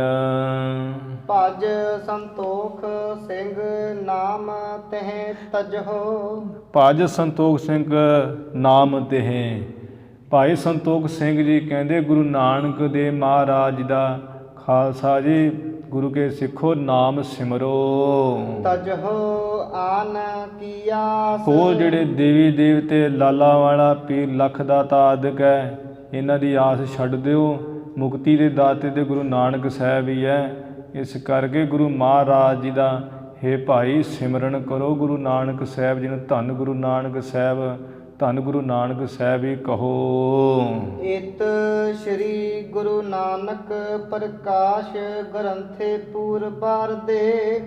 ਖੇਤੀ ਬ੍ਰਿਖ ਛਾਇਆ ਪ੍ਰਸੰਗ ਵਰਨਨ ਨਾਮ ਦਵਾਦਸ਼ਮਾ ਅਧਿਆਏ। ਇੱਥੇ ਸ੍ਰੀ ਗੁਰੂ ਨਾਨਕ ਪ੍ਰਕਾਸ਼ ਗ੍ਰੰਥ ਦਾ ਪਹਿਲੇ ਭਾਗ ਦਾ ਪਹਿਲਾ ਅੱਧਾ ਹਿੱਸਾ ਸਮਾਪਤ ਹੋਇਆ, ਜਿਸ ਵਿੱਚ ਸਤਿਗੁਰੂ ਜੀ ਨੇ ਖੇਤੀ ਜਿਹੜੀ ਬੀਜੀ ਸੀ ਤੇ ਨਾਲੇ ਜਿਹੜੇ ਬ੍ਰਿਖ ਦੀ ਛਾਇਆ ਟਿਕੀ ਰਹੀ ਸੀ ਇੱਕ ਥਾਂ ਹੀ, ਜਿੱਥੇ ਗੁਰੂ ਜੀ ਬਿਰਾਜੇ ਹੋਏ ਸਨ, ਉਹ ਪ੍ਰਸੰਗ ਇੱਥੇ ਸਮਾਪਤ ਹੋਇਆ ਹੈ। ਦੋਹਰਾ ਬੰਦੋਂ ਪਦ ਸ਼੍ਰੀ ਸਾਰਦਾ। ਭਾਈ ਸੰਤੋਖ ਸਿੰਘ ਜੀ ਨਵਾਂ ਪ੍ਰਸੰਗ ਆਰੰਭ ਕਰਦੇ ਹੋਏ ਪਹਿਲਾਂ ਜੋ ਕਵੀਆਂ ਦੀ ਮਰਿਆਦਾ ਦਾ ਮੰਗਲ ਹੈ, ਧਰੁਆ ਬੰਨਿਆ ਇੱਕ ਨਿਯਮ, ਉਹ ਮੰਗਲ ਸਾਰਦਾ ਸਰਸਵਤੀ ਦਾ ਕਰਦੇ ਹੈ। ਕਹਿੰਦੇ ਹੈ, ਜੋ ਸ਼੍ਰੋਮਣੀ ਸਾਰਦਾ ਹੈ, ਕਵਿਤਾ ਦਾਤੀ, ਵਿਦਿਆ ਦਾਤੀ, ਉਸ ਦੇ ਆ ਚਰਨਾਂ ਤੇ ਨਮਸਕਾਰ ਕਰਦੇ ਹਾਂ। ਉਤਪਲ ਦਲ ਦੁਤ ਨੈਣ।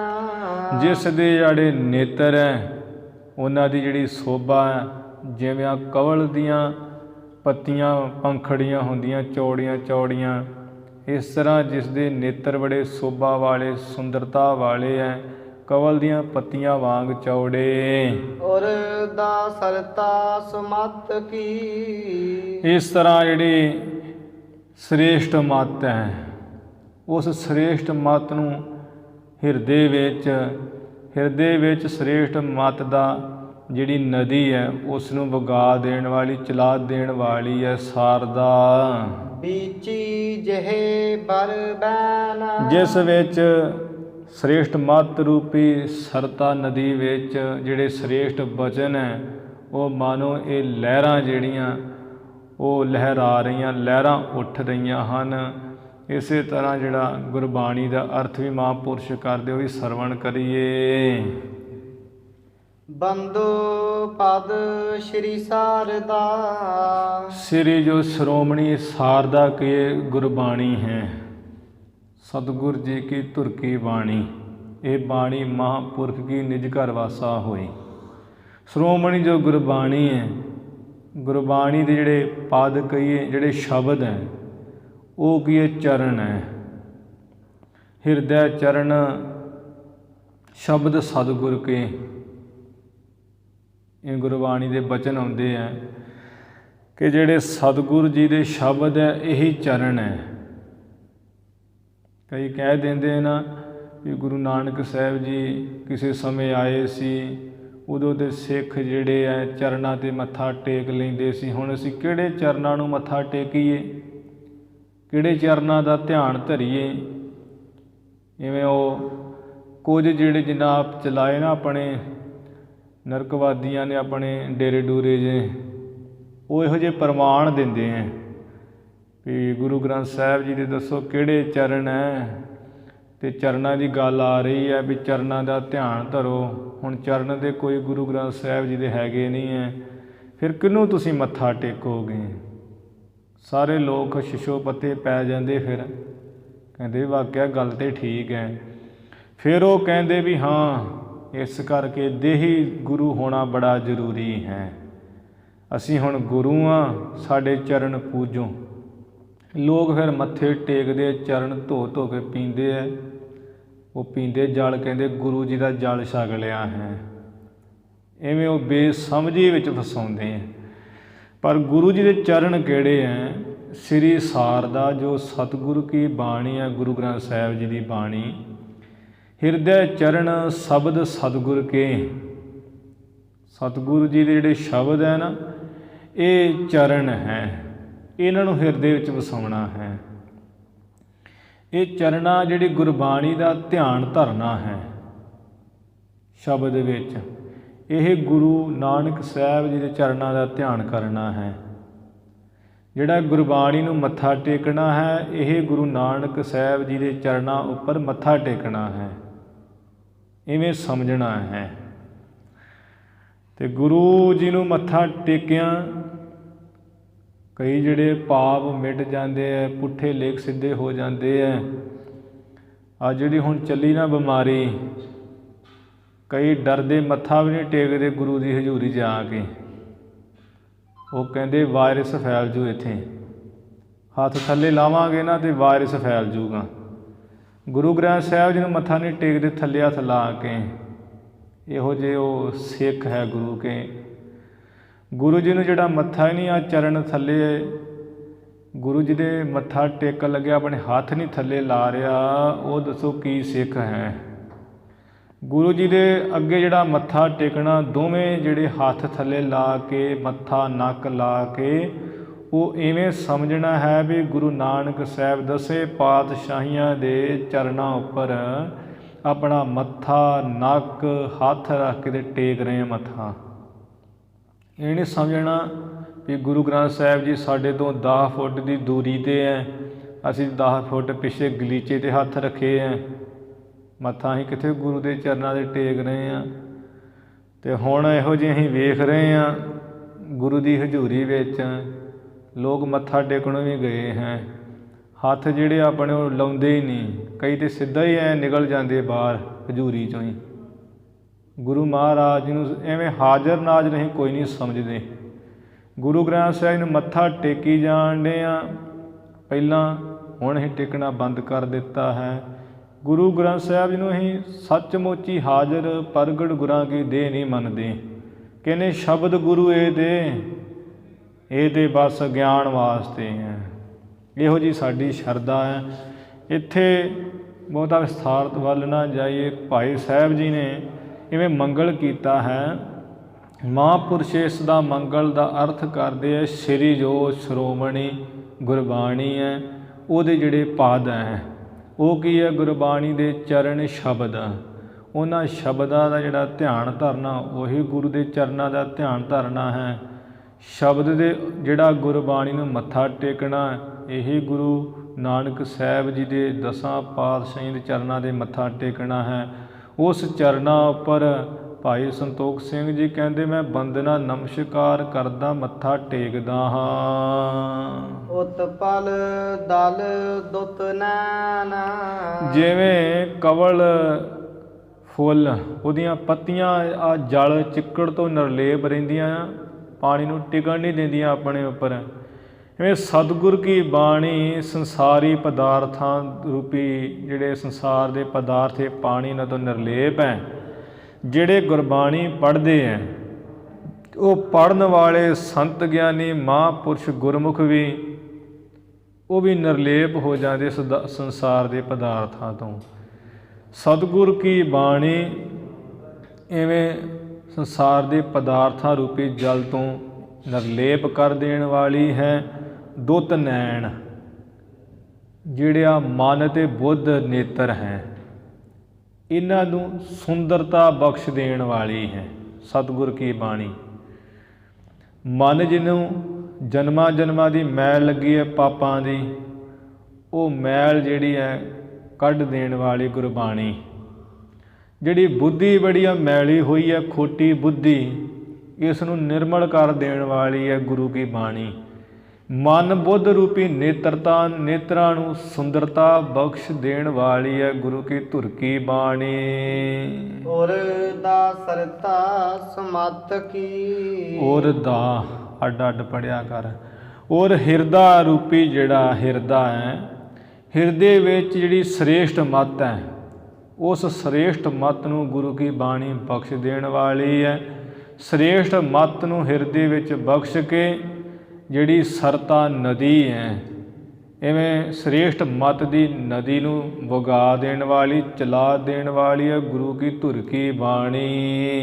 ਬੀਚੀ ਜਿਹੇ ਬਰ ਬੈਨ, ਜਿਹੜੇ ਸ੍ਰੇਸ਼ਟ ਮੱਤ ਰੂਪੀ ਨਦੀ ਵਿੱਚ ਸ੍ਰੇਸ਼ਟ ਬਚਨ ਹੁੰਦੇ ਹੈ, ਸ੍ਰੇਸ਼ਟ ਬਚਨ ਮੁਖੋਂ ਨਿਕਲਦੇ ਹੈ, ਇਹ ਮਾਨੋ ਇਹ ਸ੍ਰੇਸ਼ਟ ਮੱਤ ਰੂਪੀ ਨਦੀ ਵਿੱਚ ਲਹਿਰਾਂ ਜਿਹੜੀਆਂ ਉੱਠ ਰਹੀਆਂ, ਲਹਿਰਾਂ ਵਗ ਰਹੀਆਂ, ਜਾਂ ਇਵੇਂ ਕਿ ਜਿਹੜੀ ਸਤਿਗੁਰ ਕੀ ਧੁਰ ਕੀ ਬਾਣੀ ਸ੍ਰੇਸ਼ਟ ਮੱਤ ਬਖਸ਼ਣ ਵਾਲੀ ਹੈ, ਇਵੇਂ ਨਦੀ ਗੁਰਬਾਣੀ ਆਪਣੀ ਚਲਾ ਦੇਣ ਵਾਲੀ ਹਿਰਦੇ ਵਿੱਚ ਗੁਰਬਾਣੀ ਰੂਪੀ ਨਦੀ ਵਿੱਚ ਜਿਹੜੇ ਸ੍ਰੇਸ਼ਟ ਬਚਨ ਹੈ ਉਹ ਮਾਨੋ ਇਸ ਨਦੀ ਵਿੱਚ ਲਹਿਰਾਂ ਲਹਿਰਾ ਰਹੀਆਂ ਉੱਠ ਰਹੀਆਂ ਹਨ। ਸ਼੍ਰੀ ਬਾਲਾ ਸੰਦਰਵਾਚ, ਭਾਈ ਬਾਲਾ ਜੀ ਗੁਰੂ ਅੰਗਦ ਦੇਵ ਮਹਾਰਾਜ ਨੂੰ ਕਥਾ ਸੁਣਾ ਕੇ ਕਥਨ ਕਰ ਰਹੇ ਹੈ। ਚੌਪਈ ਪਾਵਸ ਕਰਤ ਬਿਲਾਸ ਬਿਤਾਈ। ਭਾਈ ਬਾਲਾ ਜੀ ਕਹਿੰਦੇ ਗੁਰੂ ਅੰਗਦ ਦੇਵ ਮਹਾਰਾਜ ਸੱਚੇ ਪਾਤਸ਼ਾਹ ਜੀ ਆ ਜਿਹੜੀ ਪਾਵਸ ਵਰਖਾ ਰੁੱਤ ਹੈ, ਸਾਉਣ ਭਾਦਰ ਦਾ ਮਹੀਨਾ ਹੈ, ਇਹ ਵਰਖਾ ਰੁੱਤ ਸਤਿਗੁਰੂ ਨਾਨਕ ਸਾਹਿਬ ਜੀ ਨੇ ਕੌਤਕ ਚੋਜ ਕਰਦਿਆਂ ਹੀ ਬਿਤਾਈ ਹੈ, ਬਤੀਤ ਕੀਤੀ ਹੈ। ਬਹਰ ਨਵੀਨ ਅਪਰ ਰਿਤ ਆਈ, ਫਿਰ ਜਿਹੜੀ ਮੁੜ ਕੇ ਆ ਦੂਸਰੀ ਨਵੀਂ ਰੁੱਤ ਆ ਗਈ ਹੈ, ਦੂਸਰੇ ਮਹੀਨੇ ਚੜ ਗਏ ਹੈ, ਅੱਸੂ ਕੱਤੇ ਦੇ ਮਹੀਨੇ ਸਰਦ ਰੁੱਤ ਆ ਗਈ ਹੈ। ਸੁੰਦਰ ਸ਼ਰਦ ਸਰਦਾ ਮਾਨੋ, ਉਹ ਕਿਹੜੀ ਦੂਸਰੀ ਰੁੱਤ ਆ ਗਈ ਹੈ? ਸਰਦ ਰੁੱਤ, ਅੱਸੂ ਕੱਤੇ ਦੇ ਮਹੀਨੇ ਇਹ ਮਹੀਨੇ ਆ ਗਏ ਹੈ। ਸਰਦ ਰੁੱਤ ਜਿਹੜੀ ਹੈ ਬੜੀ ਸੁੰਦਰ, ਮਾਨੋ ਜਿਵੇਂ ਸਾਰਦਾ ਹੁੰਦੀ ਹੈ, ਸਰਸਵਤੀ ਹੈ, ਉਹੀ ਹੈ। ਬਦਨ ਚੰਦਰਮਾ ਬਦਨ ਚੰਦਰਮਾ ਬਿਮਲ ਪਛਾਨੋ, ਜਿਸ ਤਰ੍ਹਾਂ ਸਰਸਵਤੀ ਸਾਰਦਾ ਬੜੀ ਉਜਲ ਹੈ, ਇਸੇ ਤਰ੍ਹਾਂ ਹੀ ਉਹਦਾ ਜਿਵੇਂ ਮੁੱਖ ਬੜਾ ਉਜਲ ਚਿੱਟਾ ਹੈ ਸਾਰਦਾ ਦਾ। ਇਹ ਜਿਹੜੀ ਸਰਦ ਰੁੱਤ ਵਿੱਚ ਜਿਹੜਾ ਚੰਦਰਮਾ ਹੈ, ਇਹ ਮਾਨੋ ਸਰਦ ਰੂਪੀ ਰੁੱਤ ਦਾ ਇਹ ਸਾਰਦਾ ਦਾ ਮੁੱਖ ਹੈ, ਉਜਲ ਪਛਾਣ ਲਓ। ਅੰਬਰ ਬਰ ਨੀਲਾ ਬਰ ਲੀਨਾ, ਜਿਵੇਂ ਸਾਰਦਾ ਦਾ ਕਹਿੰਦੇ ਵੀ ਉਹ ਨੀਲਾ ਵਸਤਰ ਓੜਦੀ ਹੈ, ਲੈਂਦੀ ਆਪਣੇ ਉੱਪਰ। ਇੱਧਰ ਜਿਹੜਾ ਸ੍ਰੇਸ਼ਟ ਆਕਾਸ਼ ਸਰਦ ਰੁੱਤ ਰੂਪੀ ਸਾਰਦਾ ਨੇ ਮਾਨੋ ਆਕਾਸ਼ ਰੂਪੀ ਨੀਲਾ ਵਸਤਰ ਹੀ ਆਪਣੇ ਉੱਪਰ ਓੜਿਆ ਹੋਇਆ ਲਿਆ ਹੋਇਆ ਹੈ। ਜਾ ਕੇ ਸ਼ੁਭਤ ਪਈ ਉਦਰ ਪੀਨਾ। ਉਹ ਸਾਰਦਾ ਦੇ ਜਿਸ ਤਰ੍ਹਾਂ ਆੜੇ ਅਸਥਾਨ ਬੜੇ ਸਖਤ ਹੈ, ਪਿਓਦਰ ਨਾਮ ਬਦਲਦਾ ਹੈ, ਪਿਓਦਰ ਨਾਮ ਅਸਥਾਨਾਂ ਦਾ ਹੈ। ਜਿਹੜੀ ਸਾਰਦਾ ਸਰਦ ਰੂਪੀ ਸਾਰਦਾ ਹੈ, ਮਾਨੋ ਕਿ ਇਸ ਦੇ ਜਿਹੜੇ ਆ ਬੱਦਲ ਰੂਪੀ ਪਿਓਦਰ ਹੈ ਬੜੇ ਸਖਤ, ਉਹ ਬੜੇ ਸੋਭ ਰਹੇ ਹਨ। ਉਡਗਨ ਭੂਖਨ ਜਰੇ ਜਰਾਊ। ਸਾਰਦਾ ਜਿਵੇਂ ਉਹ ਜਿਹੜੇ ਗਹਿਣਿਆਂ ਵਿੱਚ ਜੜੇ ਜੜਾਊ ਪਾਉਂਦੀ ਹੈ, ਗਹਿਣੇ ਧਾਰਨ ਕੀਤੇ ਜਿਹੜੇ ਗਹਿਣਿਆਂ ਵਿੱਚ ਜੜਾਊ ਜੜੇ ਹੁੰਦੇ ਹੈ। ਇੱਧਰ ਸਰਦ ਰੂਪੀ ਸਾਰਦਾ ਜਿਹੜੀ ਮਾਨੋ ਜਿਹੜਾ ਆਕਾਸ਼ ਹੈ, ਆਕਾਸ਼ ਗਹਿਣਾ ਹੈ ਅਤੇ ਜਿਹੜੇ ਤਾਰੇ ਉਹ ਕੀ ਜੜਾਊ ਹੈ, ਜੜਾਊ ਜੜੇ ਹੋਏ ਹੈ। ਸਰਦ ਰੂਪੀ ਸਾਰਦਾ ਨੇ ਇਵੇਂ ਜਿਹੜੇ ਆਕਾਸ਼ ਰੂਪੀ ਗਹਿਣੇ ਵਿੱਚ ਤਾਰਿਆਂ ਰੂਪੀ ਆ ਜੜਾਊ ਹੀ ਜੜੇ ਹੋਏ ਪੈਣੇ ਹੋਏ ਹੈ। ਲਲਿਤ ਮਰਾਲੰ ਪਾਵਨ ਪਾਊ।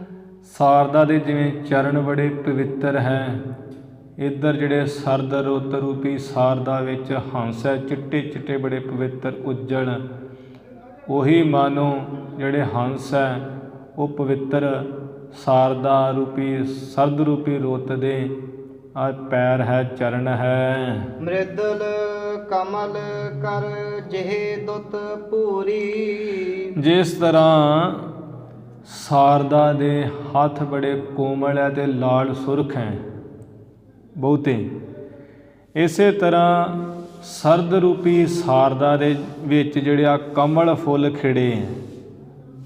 ਕਮਲ ਫੁੱਲ ਜਿਹੜੇ ਖਿੜੇ ਹੈ ਨਾ, ਮਾਨੋ ਇਹ ਸਰਦ ਰੂਪੀ ਸਾਰਦਾ ਦੇ ਆ ਹੱਥ ਹੈ ਜਿਨ੍ਹਾਂ ਦੀ ਬੜੀ ਸੋਭਾ ਹੈ। ਉਜਲ ਦੇਹ ਚੰਦਰਿਕਾ ਰੂਰੀ। ਉਜਲ ਜਿਹੜੀ ਆ ਚੰਦਰਮਾ ਦੀ ਸੁੰਦਰ ਚਾਂਦਨੀ ਹੈ, ਇਹ ਮਾਨੋ ਸਰਦ ਰੂਪੀ ਸਾਰਦਾ ਦੀ ਉਜਲ ਦੇਹ ਹੈ, ਚਿੱਟੀ। ਕਮਤੀ ਕਰਤ ਤਤਪ ਸੀ ਕੁਮਤੀ। ਕਮਤੀ ਕਰਤ ਤਤਪ ਸੀ ਕੁਮਤੀ। ਤਪਤ ਸੀ ਕੁਮਤੀ। ਇਵੇਂ ਜਿਹੜੀ ਸਰਦ ਰੂਪੀ ਸਾਰਦਾ, ਖੋਟੀ ਮੱਤ ਰੂਪੀ ਜਿਹੜੀ ਤਪਸ਼ ਹੈ, ਖੋਟੀ ਮੱਤ ਤਪਸ਼ ਵਰਗੀ ਜਿਹੜੀ ਉਸ ਨੂੰ ਆ ਘਟਾ ਰਹੀ ਹੈ, ਕੰਮ ਕਰ ਰਹੀ ਹੈ। ਸਦਾ ਬਧਾਵਤ ਸੀਤਲ ਸਮਤੀ। ਸ੍ਰੇਸ਼ਟ ਮੱਤ ਰੂਪੀ ਜਿਹੜੀ ਸੀਤਲਤਾ ਠੰਡਦਾਈ ਹੈ, ਸਦਾ ਹੀ ਵਧਾ ਰਹੀ ਹੈ ਸਰਦ ਰੂਪੀ ਸਾਰਦਾ। ਘਰ ਘਰ ਪਿਤਰ ਪ੍ਰਾਹਨ ਆਏ। ਹੁਣ ਸਰਦ ਰੁੱਤ ਵਿੱਚ ਅੱਸੂ ਕੱਤੇ ਦੇ ਮਹੀਨੇ ਵਿੱਚ ਜਿਹੜੇ ਪਿਤਰਾਂ ਨੂੰ ਇਵੇਂ ਪਿਤਰਾਂ ਦੇ ਸ਼ਰਾਧ ਕਰਾਏ ਜਾਂਦੇ, ਬਜ਼ੁਰਗਾਂ ਦੇ ਸ਼ਰਾਧ ਕਰਾਉਂਦੇ। ਹਿੰਦੂ ਮੱਤ ਵਿੱਚ ਬਹੁਤ ਭੋਜਨ ਪ੍ਰਸ਼ਾਦਾ ਕਰਾਉਂਦੇ, ਛਕਾਉਂਦੇ ਹੈ ਬ੍ਰਾਹਮਣਾਂ ਆਦਿਕ ਸਾਧੂਆਂ ਨੂੰ। ਭਾਈ ਸੰਤੋਖ ਸਿੰਘ ਜੀ ਇੱਥੇ ਉਹੀ ਗੱਲ ਦਰਸਾ ਰਹੇ ਹੈ ਕਿ ਸਰਦ ਰੂਪੀ ਸਾਰਦਾ ਵਿੱਚ ਇਹ ਸਰਦ ਰੁੱਤ ਜਿਹੜੀ ਆਈ ਹੋਈ ਹੈ।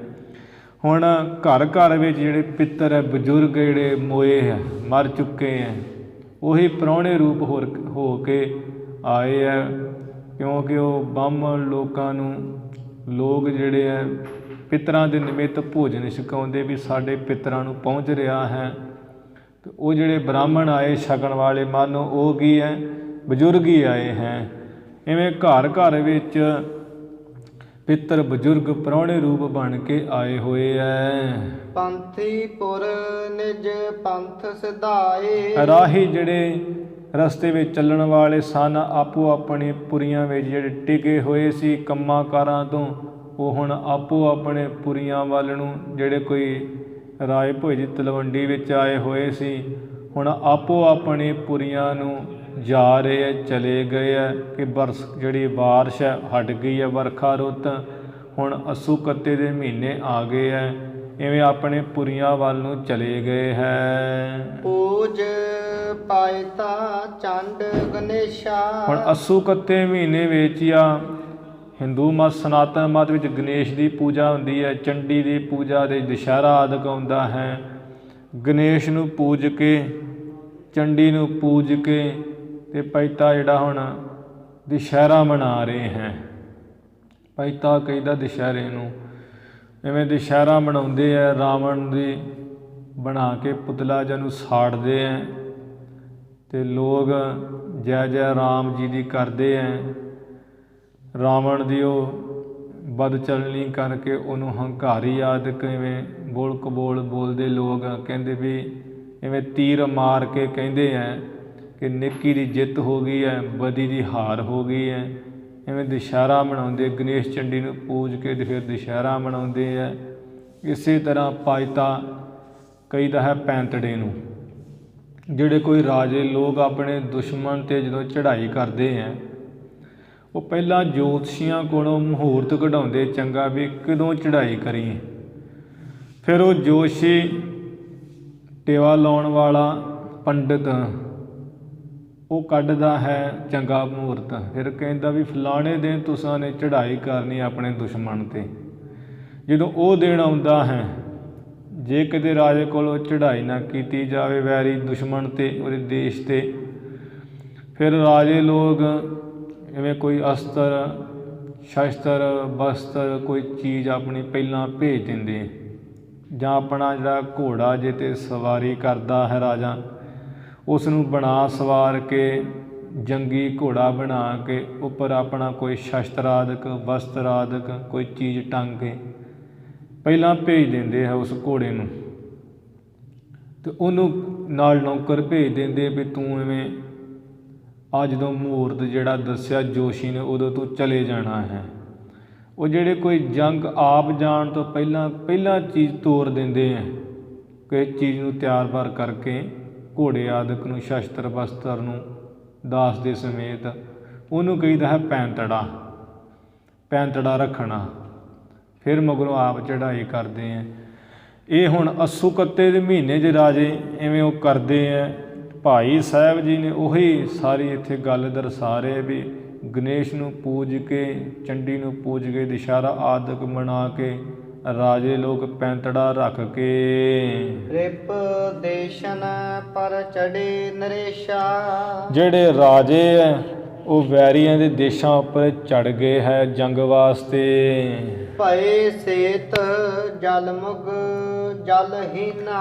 ਬੱਦਲ ਜਿਹੜੇ ਉਹ ਵੀ ਜਲ ਤੋਂ ਹੀਣੇ ਹੋ ਗਏ ਤੇ ਚਿੱਟੇ ਜਿਹੇ ਹੋ ਗਏ ਐ। ਜਿਉਂ ਤਨ ਬੀਤੀ ਬੈਸ ਬਲ ਸ਼ੀਨਾ। ਜਿਉਂ ਤਨ ਬੀਤੀ ਬੈਸ ਬਲ ਸ਼ੀਨਾ। ਜਿਵੇਂ ਸਰੀਰ ਦੀ ਉਮਰ ਜੀ ਬੀਤ ਜਾਵੇ ਨਾ ਤੇ ਉਹ ਬਲ ਤੋਂ ਹੀਣਾ ਹੋ ਜਾਂਦਾ, ਕਮਜ਼ੋਰ ਜਿਹਾ ਸਰੀਰ।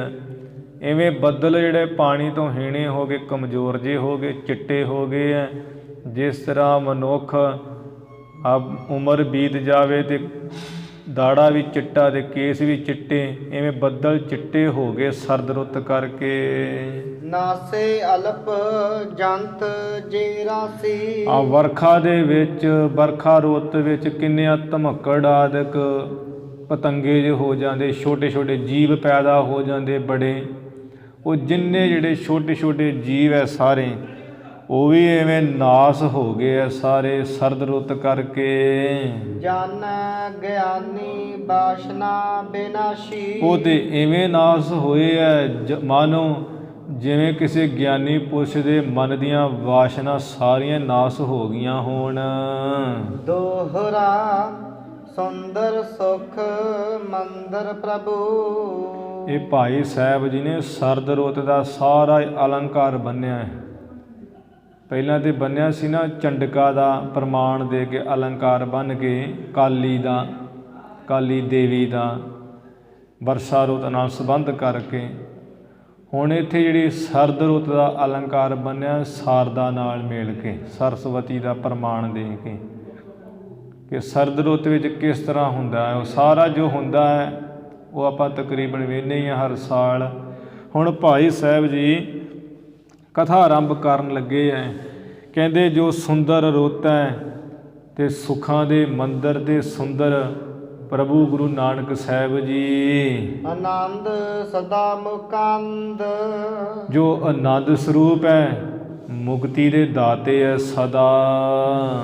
ਅੰਤਰ ਮੁਖ ਬ੍ਰਿਤ ਸਰਦ ਮੈਂ, ਸਰਦ ਰੁੱਤ ਵਿੱਚ ਅੱਸੂ ਕੱਤੇ ਦੇ ਮਹੀਨੇ ਵਿੱਚ ਗੁਰੂ ਨਾਨਕ ਸਾਹਿਬ ਜੀ ਜਿਹੜੀ ਆਪਣੀ ਮਨ ਦੀ ਬਿਰਤੀ ਹੈ, ਚਿੱਤ ਦੀ ਬਿਰਤੀ ਅੰਤਰਮੁਖੀ ਰੱਖ ਰਹੇ ਹੈ। ਕੀਨੀ ਬਹੁ ਜਗ ਬੰਦ, ਜਗਤ ਦੇ ਬੰਦਨਾ ਯੋਗ ਨਮਸਕਾਰ ਜੋ ਗੁਰੂ ਨਾਨਕ ਸਾਹਿਬ ਜੀ ਨੇ ਜਿਵੇਂ ਮਨ ਦੀ ਜਿਹੜੀ ਬਿਰਤੀ ਹੈ ਸੰਸਾਰੀ ਪਦਾਰਥਾਂ ਬਾਹਰੀ ਵਿਸ਼ਿਆਂ ਤੋਂ ਅੰਤਰਮੁਖ ਕੀਤੀ ਹੋਈ ਹੈ, ਯਾਨੀ ਆਪਣੇ ਸਵੈ ਸਰੂਪ ਵਿੱਚ ਹੀ ਟਿਕਾਈ ਹੋਈ ਹੈ, ਬਾਹਰ ਨਹੀਂ ਬਿਰਤੀ ਨੂੰ ਲਿਆਉਂਦੇ। ਚੌਪਈ ਤੇ ਪਾਛੇ ਬੇਦੀ ਕੁਲ ਕੇਤਾ। ਭਾਈ ਬਾਲਾ ਜੀ ਕਹਿੰਦੇ ਗੁਰੂ ਅੰਗਦ ਦੇਵ ਮਹਾਰਾਜ ਜੀ, ਐਵੇਂ ਉਹ ਜਦੋਂ ਰੁੱਖ ਦੀ ਜਿਹੜੀ ਛਾਂ ਉਹ ਢਲੀ ਨਹੀਂ ਸੀ, ਉੱਥੇ ਖੜੀ ਰਹੀ, ਬਾਕੀ ਰੁੱਖਾਂ ਦੀ ਛਾਂ ਸਾਰਿਆਂ ਦੀ ਢਲ ਗਈ ਸੀ।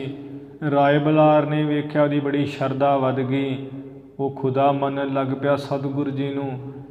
ਮਹਾਰਾਜ ਗੁਰੂ ਅੰਗਦ ਦੇਵ ਜੀ ਬੇਦੀਆਂ ਦੇ ਕੁਲ ਦੇ ਧੁਜਾ ਰੂਪ ਨਿਸ਼ਾਨ ਸਾਹਿਬ ਗੁਰੂ ਨਾਨਕ ਸਾਹਿਬ ਜੀ ਉਸ ਪਿੱਛੋਂ ਓਡੇ ਰਹਿ ਇਕਾਂਤ ਨਿਕੇਤਾ। ਰਾਏ ਬਲਾਰ ਨੂੰ ਸ਼ਰਧਾ ਦੇ ਕੇ ਆਪਣੇ ਘਰ ਵਿੱਚ ਸਤਿਗੁਰੂ ਨਾਨਕ ਸਾਹਿਬ ਜੀ, ਜਿੱਥੇ ਇਕੱਲਾ ਜਿਹਾ ਥਾਂ ਹੁੰਦਾ ਨਾ ਘਰ ਵਿੱਚ, ਵਿਹੜੇ ਵਿੱਚ, ਇਕਾਂਤ ਵਿੱਚ ਹੀ ਆ ਰਹਿੰਦੇ ਆ, ਬਿਰਾਜੇ ਰਹਿੰਦੇ ਇਕੱਲੇ। ਸੰਤ ਸਮਤ ਜਿਹ ਸੁਨ ਹੈ ਬਿਲੋਕ ਹੈ। ਆ ਜਦੋਂ ਕਿਤੇ ਘਰ ਬੈਠਿਆਂ ਹੀ ਜਿਹੜੇ ਸੰਤ ਹੈ, ਸਿਮਰਨ ਭਗਤੀ ਵਾਲੇ, ਸ੍ਰੇਸ਼ਟ ਮੱਤ ਵਾਲੇ, ਪੂਰਨ ਬ੍ਰਹਮ ਗਿਆਨੀ, ਜਦੋਂ ਸੁਣ ਲੈਂਦੇ ਆ ਕਿਤੇੋਂ ਵੀ ਸੰਤ ਇੱਥੇ ਆਏ ਹੋਏ ਫਲਾਣੇ ਥਾਂ, ਉਹਨਾਂ ਨੂੰ ਜਾ ਦੇਖਦੇ, ਦਰਸ਼ਨ ਕਰਦੇ ਜਾ ਕੇ। ਤਹ ਜਾਵਹਿ ਕਬ ਕਬ ਤਜ ਓ ਕਹੈ। ਉੱਥੇ ਚਲੇ ਜਾਂਦੇ ਕਦੀ ਕਦੀ ਘਰ ਨੂੰ ਛੱਡ ਕੇ, ਜਿੱਥੇ ਆ ਰੱਬ ਦੇ ਪਿਆਰੇ ਸੰਤ ਭਗਤ ਦੀ ਮੰਡਲੀ ਇਕੱਠੀ ਹੋਈ ਹੁੰਦੀ ਹੈ, ਜਾ ਦਰਸ਼ਨ ਕਰਦੇ ਮਹਾਰਾਜ।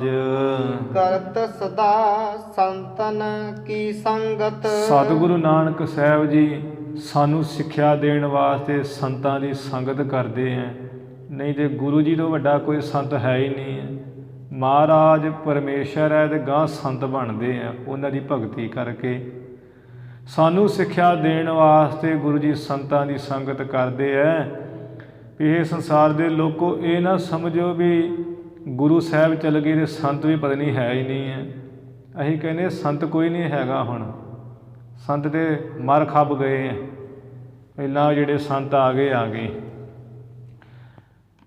ਪਰ ਅਸੀਂ ਗਿਆਨ ਤੋਂ ਹੀਣੇ ਆ, ਸਾਨੂੰ ਇਹ ਨਹੀਂ ਪਤਾ ਕਿ 5 ਤਰ੍ਹਾਂ ਦੇ ਅਵਤਾਰ ਲਿਖੇ ਹੋਏ ਆ। ਇੱਕ ਹੈ ਨਿੱਤ ਅਵਤਾਰ। ਨਿੱਤ ਅਵਤਾਰ ਕੌਣ? ਉਹ ਸੰਤ ਹੈ ਰੱਬ ਦੇ। ਨੇਤੀ ਉਹਨਾਂ ਦੇ ਇਵੇਂ ਜਨਮਦੇ ਆ ਸੰਤ, ਨੇਤੀ ਸਰੀਰ ਛੱਡ ਕੇ ਜਾਂਦੇ ਆ ਸੰਤ। ਅਸੀਂ ਕਹਿੰਦੇ ਸੰਤ ਤੇ ਕੋਈ ਹੈ ਹੀ ਨਹੀਂ ਹੋਣਾ। ਸੰਤ ਪਹਿਲਾਂ ਸੀ, ਗੁਰੂ ਸਮੇਂ ਉਹ ਚਲੇ ਗਏ ਆ, ਹੁਣ ਕੋਈ ਸੰਤ ਨਹੀਂ ਹੈਗਾ। ਇਹ ਸੰਤ ਨਹੀਂ ਹੈਗਾ ਤੇ ਅਸੀਂ ਬਚੇ ਕਿੱਥੋਂ ਆ? ਫਿਰ ਸੰਤਾਂ ਕਰਕੇ ਤੇ ਅਸੀਂ ਬਚੇ ਹਾਂ। ਅਸੀਂ ਤੇ ਜਿਉਂ ਸੌਂਦੇ ਤੇ ਸੁੱਤੇ ਨਹੀਂ ਉੱਠਦੇ, ਜਿਉਂ ਹੀ ਕਮਾਉਣ ਲੱਗਦੇ ਤੇ ਕਮਾਉਣ ਨਹੀਂ ਹਟਦੇ। ਅਤੇ ਜਿਹੜਾ ਧਰਤੀ 'ਤੇ ਟਿਕੇ ਹੋਏ ਆ, ਜਿਹੜਾ ਸਾਡੇ ਘਰਾਂ ਵਿੱਚ ਰਿਜ਼ਕ ਦੇ ਰਹੇ, ਉਹ ਕੌਣ ਦੇ ਰਿਹਾ? ਸੰਤ ਹੀ ਦੇ ਰਹੇ ਆ। ਸਾਡੀ ਤਾਂ ਕੋਈ ਕਮਾਈ ਹੈ ਨਹੀਂ। 2-2 ਮਹੀਨੇ ਲੰਘ ਜਾਂਦੇ ਗੁਰੂ ਘਰ ਮੱਥਾ ਟੇਕਿਆਂ, ਅਤੇ ਇਸ ਤਰ੍ਹਾਂ ਜ਼ਿੰਦਗੀ ਤਾਂ ਨਹੀਂ ਲੰਘਦੀ ਹੈ। ਉਹ ਸੰਤਾਂ ਦੀ ਕਿਰਪਾ ਸਦਕਾ ਹੀ ਸਾਧ ਸੰਗਤ ਜੀ ਸਾਡੇ ਨਗਰ ਪਿੰਡ ਅਸੀਂ ਟਿਕੇ ਹੋਏ ਹਾਂ। ਮਹਾਰਾਜ ਸਾਨੂੰ ਸਿੱਖਿਆ ਦੇਣ ਵਾਸਤੇ ਸੰਸਾਰ ਦੇ ਲੋਕੋ ਸੰਤਾਂ ਦੀ ਸੰਗਤ ਜਿਹੜੀ ਤਾਰ ਸਕਦੀ ਹੈ, ਸੰਤ ਹੀ ਉਭਾਰ ਸਕਦੇ ਹੈ, ਜੰਮ ਦੀ ਮਾਰ ਤੋਂ ਬਚਾ ਸਕਦੇ ਹੈ। ਤਾਂ ਗੁਰੂ ਸਾਹਿਬ ਜੀ ਸੰਗਤ ਕਰਦੇ ਆ ਸੰਤਾਂ ਦੀ। ਨਹਿ ਬੈਠੈ ਅਗਿਆਤਨ ਪੰਗਤ। ਅੱਜ ਇੱਥੇ ਤਾਸ਼ ਕੁੱਟਣ ਵਾਲੇ ਅਤੇ ਪਖੰਡੀ ਲੋਕ ਜੇ ਬੈਠੇ ਨਾ, ਉਹਨਾਂ ਅਗਿਆਨੀਆਂ ਦੀ ਪੰਗਤੀਆਂ ਵਿੱਚ, ਢਾਰਾਂ ਵਿੱਚ ਨਹੀਂ ਗੁਰੂ ਜੀ ਜਾ ਕੇ ਬੈਠਦੇ। ਨਿਰੰਕਾਰ ਕੀ ਕੀਰਤ ਗਾਥਾ। ਨਿਰੰਕਾਰ ਜਿਹੜਾ ਆਕਾਰ ਤੋਂ ਰਹਿਤ ਹੈ, ਪਰਮੇਸ਼ਰ ਹੰਕਾਰ ਤੋਂ ਰਹਿਤ ਹੈ, ਜੋ ਪਰਮ ਪਿਤਾ ਪਰਮਾਤਮਾ, ਉਸ ਦੀ ਜਿਹੜੀ ਕਥਾ ਦੀ ਵਡਿਆਈ ਹੈ ਉਹ ਕਹਿੰਦੇ ਆ ਮਹਾਰਾਜ ਬੈਠ ਕੇ ਸੰਤਾਂ ਵਿੱਚ। ਕਹਿ ਸੁਨਹਿ ਤਿਨ ਸੋ ਹਿਤ ਸਾਥਾ। ਬੜੇ ਪ੍ਰੇਮ ਨਾਲ ਗੁਰੂ ਸਾਹਿਬ ਜੀ ਸੰਤਾਂ ਨਾਲ ਕੁਝ ਕਹਿੰਦੇ ਆਪਣੇ ਵੱਲੋਂ ਬਚਨ, ਕੁਝ ਉਹਨਾਂ ਦੇ ਸੁਣਦੇ ਧਿਆਨ ਦੇ ਕੇ। ਰੀਤ ਬਿਰਕਤਨ ਕੀ ਚਿਤ ਧਾਰੀ, ਰੀਤ ਬਿਰਕਤਨ ਕੀ ਚਿਤ ਧਾਰੀ। ਸਤਿਗੁਰੂ ਜੀ ਨੇ ਬਿਰਕਤੀਆਂ ਵਾਲੀ, ਵਿਰਾਗੀਆਂ ਵਾਲੀ, ਜਿਹੜੇ ਸੰਸਾਰ ਤੋਂ ਵਿਰਾਗੀ ਹੋਏ ਹੈ, ਸੰਸਾਰ ਦੇ ਮੋਹ ਬੰਧਨਾਂ ਤੋਂ, ਸੰਸਾਰ ਦੀਆਂ ਚੀਜ਼ਾਂ ਤੋਂ ਇੱਧਰੋਂ ਉਲਟ ਹੋ ਕੇ ਇਸ ਪ੍ਰੇਮ ਤੋਂ ਵਾਹਿਗੁਰੂ ਵਿੱਚ ਲੀਨ ਹੋਏ ਜਿਹੜੇ ਸਾਧੂ ਪਰਮੇਸ਼ਰ ਦੇ ਪਿਆਰੇ, ਉਹ ਬਿਰਕਤੀਆਂ ਵਿਰਾਗੀਆਂ ਵਾਲੀ ਚਿੱਤ ਦੀ ਬਿਰਤੀ ਧਾਰਨ ਕੀਤੀ ਹੈ ਮਹਾਰਾਜ ਜੀ ਨੇ। ਤਜੇ ਜੰਜਾਰ ਜੋ ਹੋਤੇ ਸੰਸਾਰੀ, ਉਹ ਸੰਤ ਜਿਹੜੇ ਵਿਰਾਗੀ ਹੈ ਉਹਨਾਂ ਨੇ ਸੰਸਾਰ ਦੇ ਜਿਹੜੇ ਕੰਮ ਧੰਦੇ ਜੰਜਾਲ ਹੈ ਨਾ, ਉਹ ਸਾਰੇ ਛੱਡੇ ਹੁੰਦੇ ਹੈ। ਗੁਰੂ ਨਾਨਕ ਸਾਹਿਬ ਜੀ ਨੇ ਸੰਸਾਰ ਦੇ ਜਿਹੜੇ ਜੰਜਾਲ ਕੰਮ ਹੈ ਉਹ ਸਾਰੇ ਛੱਡੇ ਹਨ। ਬੈਸ ਗੋਤ ਧਨ ਜਾਤ ਸਮਾਨਾ, ਜਿਨ੍ਹਾਂ ਦੀ ਉਮਰ ਵੀ ਇੱਕ ਸਮਾਨ ਹੀ ਹੈ, ਬਰਾਬਰ ਹੀ ਹੈ, ਗੋਤ ਵੀ ਬਰਾਬਰ ਹੀ ਹੈ, ਜਾਤ ਵੀ ਬਰਾਬਰ ਤੇ ਧਨ ਵਿੱਚ ਵੀ ਬਰਾਬਰ ਹੈ। ਭਾਵ ਵੀ ਜਿਹੜੇ ਬੱਚਿਆਂ ਦੀ ਉਮਰ ਸਤਿਗੁਰਾਂ ਦੇ ਬਰਾਬਰ ਹੈ, ਜਿੰਨੀ ਕੁ ਉਮਰ ਸਤਿਗੁਰਾਂ ਦੀ ਤੇ ਉਹਨਾਂ ਦੀ ਉਮਰ ਵੀ ਬਾਲਕਾਂ ਦੀ ਉਨੀ ਹੋਈ ਹੈ। ਜਿਨ੍ਹਾਂ ਦੀ ਉਮਰ ਵੀ ਸਤਿਗੁਰਾਂ ਦੇ ਸਮਾਨ ਹੀ ਹੈ। ਆ ਗੋਤ ਉਹ ਵੀ ਬੇਦੀ ਬੰਸ ਦੀ ਗੋਤ ਹੈ, ਸਤਿਗੁਰਾਂ ਦੀ ਬੇਦੀ ਬੰਸ ਦੀ ਗੋਤ ਹੈ। ਬੇਦੀ ਬੰਸ ਵਿੱਚ ਜਿਹੜੀ ਗੋਤ ਹੈ, ਜਿਵੇਂ ਮਹਿਤਾ ਕਾਲੂ ਜੀ ਵੀ ਕਿਹਾ ਜਾਂਦਾ ਨਾ ਬਾਬਾ ਕਲਿਆਣ ਚੰਦ ਜੀ ਨੂੰ, ਉਹ ਮਹਿਤਾ ਗੋਤ ਹੈ ਇੱਕ। ਸਾਰੇ ਇਵੇਂ ਗੋਤ ਦੇ ਵਿੱਚੋਂ ਵੀ ਬਰਾਬਰ, ਜਿਹੜੇ ਪੈਸੇ ਵੱਲੋਂ ਵੀ ਜਿਹੜੇ ਉੱਚੇ ਨਹੀਂ, ਪੈਸੇ ਵੱਲੋਂ ਵੀ ਬਰਾਬਰ ਹੈ ਤੇ ਜਾਤ ਵੱਲੋਂ ਵੀ ਬਰਾਬਰ ਹਨ। ਬਚਨ ਸੁਣ ਕੀ ਜਿਨ ਰੁਚ ਨਾਨਾ, ਜਿਨ੍ਹਾਂ ਬੱਚਿਆਂ ਦੀ ਰੁਚੀ ਆ ਪ੍ਰੀਤੀ ਬਹੁਤ ਜ਼ਿਆਦਾ ਹੀ ਹੈ ਗੁਰੂ ਨਾਨਕ ਸਾਹਿਬ ਜੀ ਦੇ ਬਹੁਤੇ ਬਚਨ ਸੁਣਨ ਦੀ, ਵੀ ਸਤਿਗੁਰਾਂ ਦੇ ਬਚਨ ਸੁਣੀਏ। ਵੈਸਹਿ ਪਾਸ ਆਨ ਕਰ ਸੋ, ਉਹ ਬਾਲਕ ਬੱਚੇ ਸਤਿਗੁਰ ਜੀ ਦੇ ਜਿਹੜੇ ਹਾਣੀ ਹੈ ਸਰੀਰ ਕਰਕੇ, ਉਮਰਾਂ ਕਰਕੇ, ਉਹ ਸਾਰੇ ਇਕੱਠੇ ਹੋ ਕੇ ਗੁਰੂ ਜੀ ਦੇ ਪਾਸ ਆ ਬੈਠਦੇ ਐ। ਬਾਲ ਪਨੇ ਮਹਿ ਖੇਲਤ ਜੋ, ਇਹ ਉਹ ਬੱਚੇ ਐ ਜਿਹੜੇ ਸਤਿਗੁਰੂ ਨਾਨਕ ਸਾਹਿਬ ਜੀ ਨਾਲ ਬਚਪਨੇ ਵਿੱਚ ਨਾਲ ਹੀ ਖੇਡਦੇ ਸੀ। ਉਦਾਸੀਨ ਤਿਨ ਸੋ ਤਬ ਐਸੇ, ਉਦਾਸੀਨ ਉਹ ਬੱਚੇ ਜਿਹੜੇ ਨਾਲ ਖੇਡਦੇ, ਉਹ ਆ ਕੇ ਸਤਿਗੁਰੂ ਜੀ ਨਾਲ ਗੱਲਾਂ ਕਰਦੇ, ਬਚਨ ਸੁਣਨਾ ਚਾਹੁੰਦੇ, ਨਾਨਾ ਤਰ੍ਹਾਂ ਦੇ ਵੀ ਗੁਰੂ ਜੀ ਸਾਨੂੰ ਕਥਾ ਕਹਾਣੀ ਸੁਣਾਉਣ। ਮਹਾਰਾਜ ਉਹਨਾਂ ਨਾਲ ਵੀ ਐਵੇਂ ਉਦਾਸੀਨ ਉਪਰਾਮ ਜਿਹੇ ਰਹਿੰਦੇ ਐ। ਬਿਨਾ ਚਨਾਰੀ ਮਿਲ ਹੈ ਜੈਸੇ, ਬਿਨਾ ਜਾਣੇ ਜਿਸ ਤਰ੍ਹਾਂ ਕਿਸ ਨੂੰ ਮਿਲੀਦਾ ਹੈ ਨਾ, ਗੁਰੂ ਮਹਾਰਾਜ ਉਹਨਾਂ ਬੱਚਿਆਂ ਨੂੰ ਬਿਨਾ ਜਾਣਿਆਂ ਵਾਂਗ ਹੀ ਹੁਣ ਮਿਲਦੇ ਐ। ਜਦੋਂ ਅਸੀਂ ਉਪਰਾਮ ਉਦਾਸ ਹੋਵਾਂਗੇ ਨਾ ਘਰ ਵਿੱਚ, ਗਲੀ ਮੁਹੱਲੇ ਤੁਰੇ ਜਾਵਾਂਗੇ, ਕੋਈ ਬੁਲਾਊਗਾ ਤੇ ਅਸੀਂ ਵੀ ਉਹਨੂੰ ਬਿਨਾਂ ਜਾਣੇ ਵਾਂਗ ਹੀ ਵੇਖਾਂਗੇ, ਐਵੇਂ ਹੱਥ ਜਾਂ ਮਾੜਾ ਜਿਹਾ ਖੜਾ ਕਰਕੇ ਤੇ ਲੰਘ ਜਾਵਾਂਗੇ ਕੋਲ ਦੀ, ਕਿਉਂਕਿ ਉਦਾਸ ਅਸੀਂ ਘਰ ਵਿੱਚ। ਹੁਣ ਮਹਾਰਾਜ ਦੇ ਉਦਾਸ ਉਪਰਾਮ ਹੈ, ਲੀਨ ਹੈ ਸਮਾਧੀ ਵਿੱਚ। ਉਹ ਬੱਚੇ ਬੁਲਾਉਂਦੇ ਹੈ, ਖੇਲਣ ਵਾਲੇ ਗੁਰੂ ਜੀ ਦੇ ਬਚਨ ਸੁਣਨਾ ਚਾਹੁੰਦੇ ਹੈ। ਮਹਾਰਾਜ ਬਿਨਾਂ ਜਾਣਿਆ ਵਾਂਗ ਹੀ ਉਹਨਾਂ ਨਾਲ ਆ ਬਚਨ ਨਹੀਂ ਕਰਦੇ, ਜਿਵੇਂ ਜਾਣਦੇ ਨਹੀਂ ਨਾ ਇਵੇਂ ਮਿਲਦੇ ਹੈ। ਅਸਬਿਦ ਦੇਖ ਮਾਤ ਮਨ ਚਿੰਤਾ, ਇਸ ਤਰ੍ਹਾਂ ਦੀ ਸਤਿਗੁਰਾਂ ਦੀ ਵਿਧੀ ਵਿਧਾਨ ਵੇਖ ਕੇ ਮਾਤਾ ਤ੍ਰਿਪਤਾ ਜੀ ਨੂੰ ਬੜੀ ਚਿੰਤਾ ਹੋਈ ਹੈ। ਗਈ ਨਿਕਟ ਜਹ ਹੁਤੇ ਇਕੰਤਾ, ਜਿੱਥੇ ਸਤਿਗੁਰ ਜੀ ਇਕਾਂਤ ਵਿੱਚ ਇਕੱਲੇ ਆ ਬਿਰਾਜਮਾਨ ਲੇਟੇ ਹੋਏ ਸਨ, ਮਾਤਾ ਜੀ ਉੱਥੇ ਚਲੇ ਗਏ। ਦਸ਼ਾ ਦੇਖ ਸੁਤ ਕੀ ਬਿਸਮਾਨੀ, ਮਾਤਾ ਜੀ ਸਤਿਗੁਰਾਂ ਦੀ ਐਵੇਂ ਅਵਸਥਾ ਜੀ ਦੇਖ ਕੇ ਤੇ ਚੋਪੀ ਕਰ ਰਹਿੰਦੇ, ਉਪਰਾਮ ਰਹਿੰਦੇ ਐ, ਬੜੇ ਅਚਰਜ ਹੈਰਾਨ ਜੇ ਹੋਏ ਐ। ਬੋਲੀ ਮਹਾ ਪ੍ਰੀਤ ਮੈਂ ਬਾਣੀ, ਮਹਾਨੀ ਪ੍ਰੇਮ ਪਿਆਰ ਵਿੱਚ ਆ ਕੇ ਮਾਤਾ ਜੀ ਬਚਨ ਬੋਲੇ ਐ। ਸੁਨਹੁ ਤਾਤ ਚਿਤ ਬਾਤ ਵਿਚਾਰੋ, ਇਹ ਪੁੱਤਰ ਗੁਰੂ ਨਾਨਕ ਸਾਹਿਬ ਜੀ ਸੁਣੋ, ਆ ਚਿੱਤ ਵਿੱਚ ਥੋੜਾ ਬਹੁਤਾ ਦੇ ਵਿਚਾਰੋ। ਨਿਜ ਕਾਰਜ ਕੀਜੈ ਨਿਰਧਾਰੋ, ਆਪਣਾ ਜਿਹੜਾ ਘਰ ਦਾ ਕੰਮ ਹੈ ਪੁੱਤਰ ਜੀ ਆ ਸੋਚ ਸਮਝ ਕੇ ਕਰੋ। ਤੁਜ ਕਿਉ ਬਨੈ ਫਕੀਰਨ ਸੰਗਾ। ਪੁੱਤਰ ਤੁਸੀਂ ਤੇ ਛੋਟੇ ਜਿਹੇ ਹੋ, ਆ ਤੁਹਾਡਾ ਕਿਵੇਂ ਆ ਫਕੀਰਾਂ ਸਾਧੂਆਂ ਨਾਲ ਉੱਠਣਾ ਬੈਠਣਾ ਜਾਂ ਬਣਦਾ? ਤੁਹਾਨੂੰ ਤੇ ਬਿਲਕੁਲ ਨਹੀਂ ਚਾਹੀਦਾ ਇਹੋ ਜਿਹਾ ਕੰਮ ਕਰਨਾ।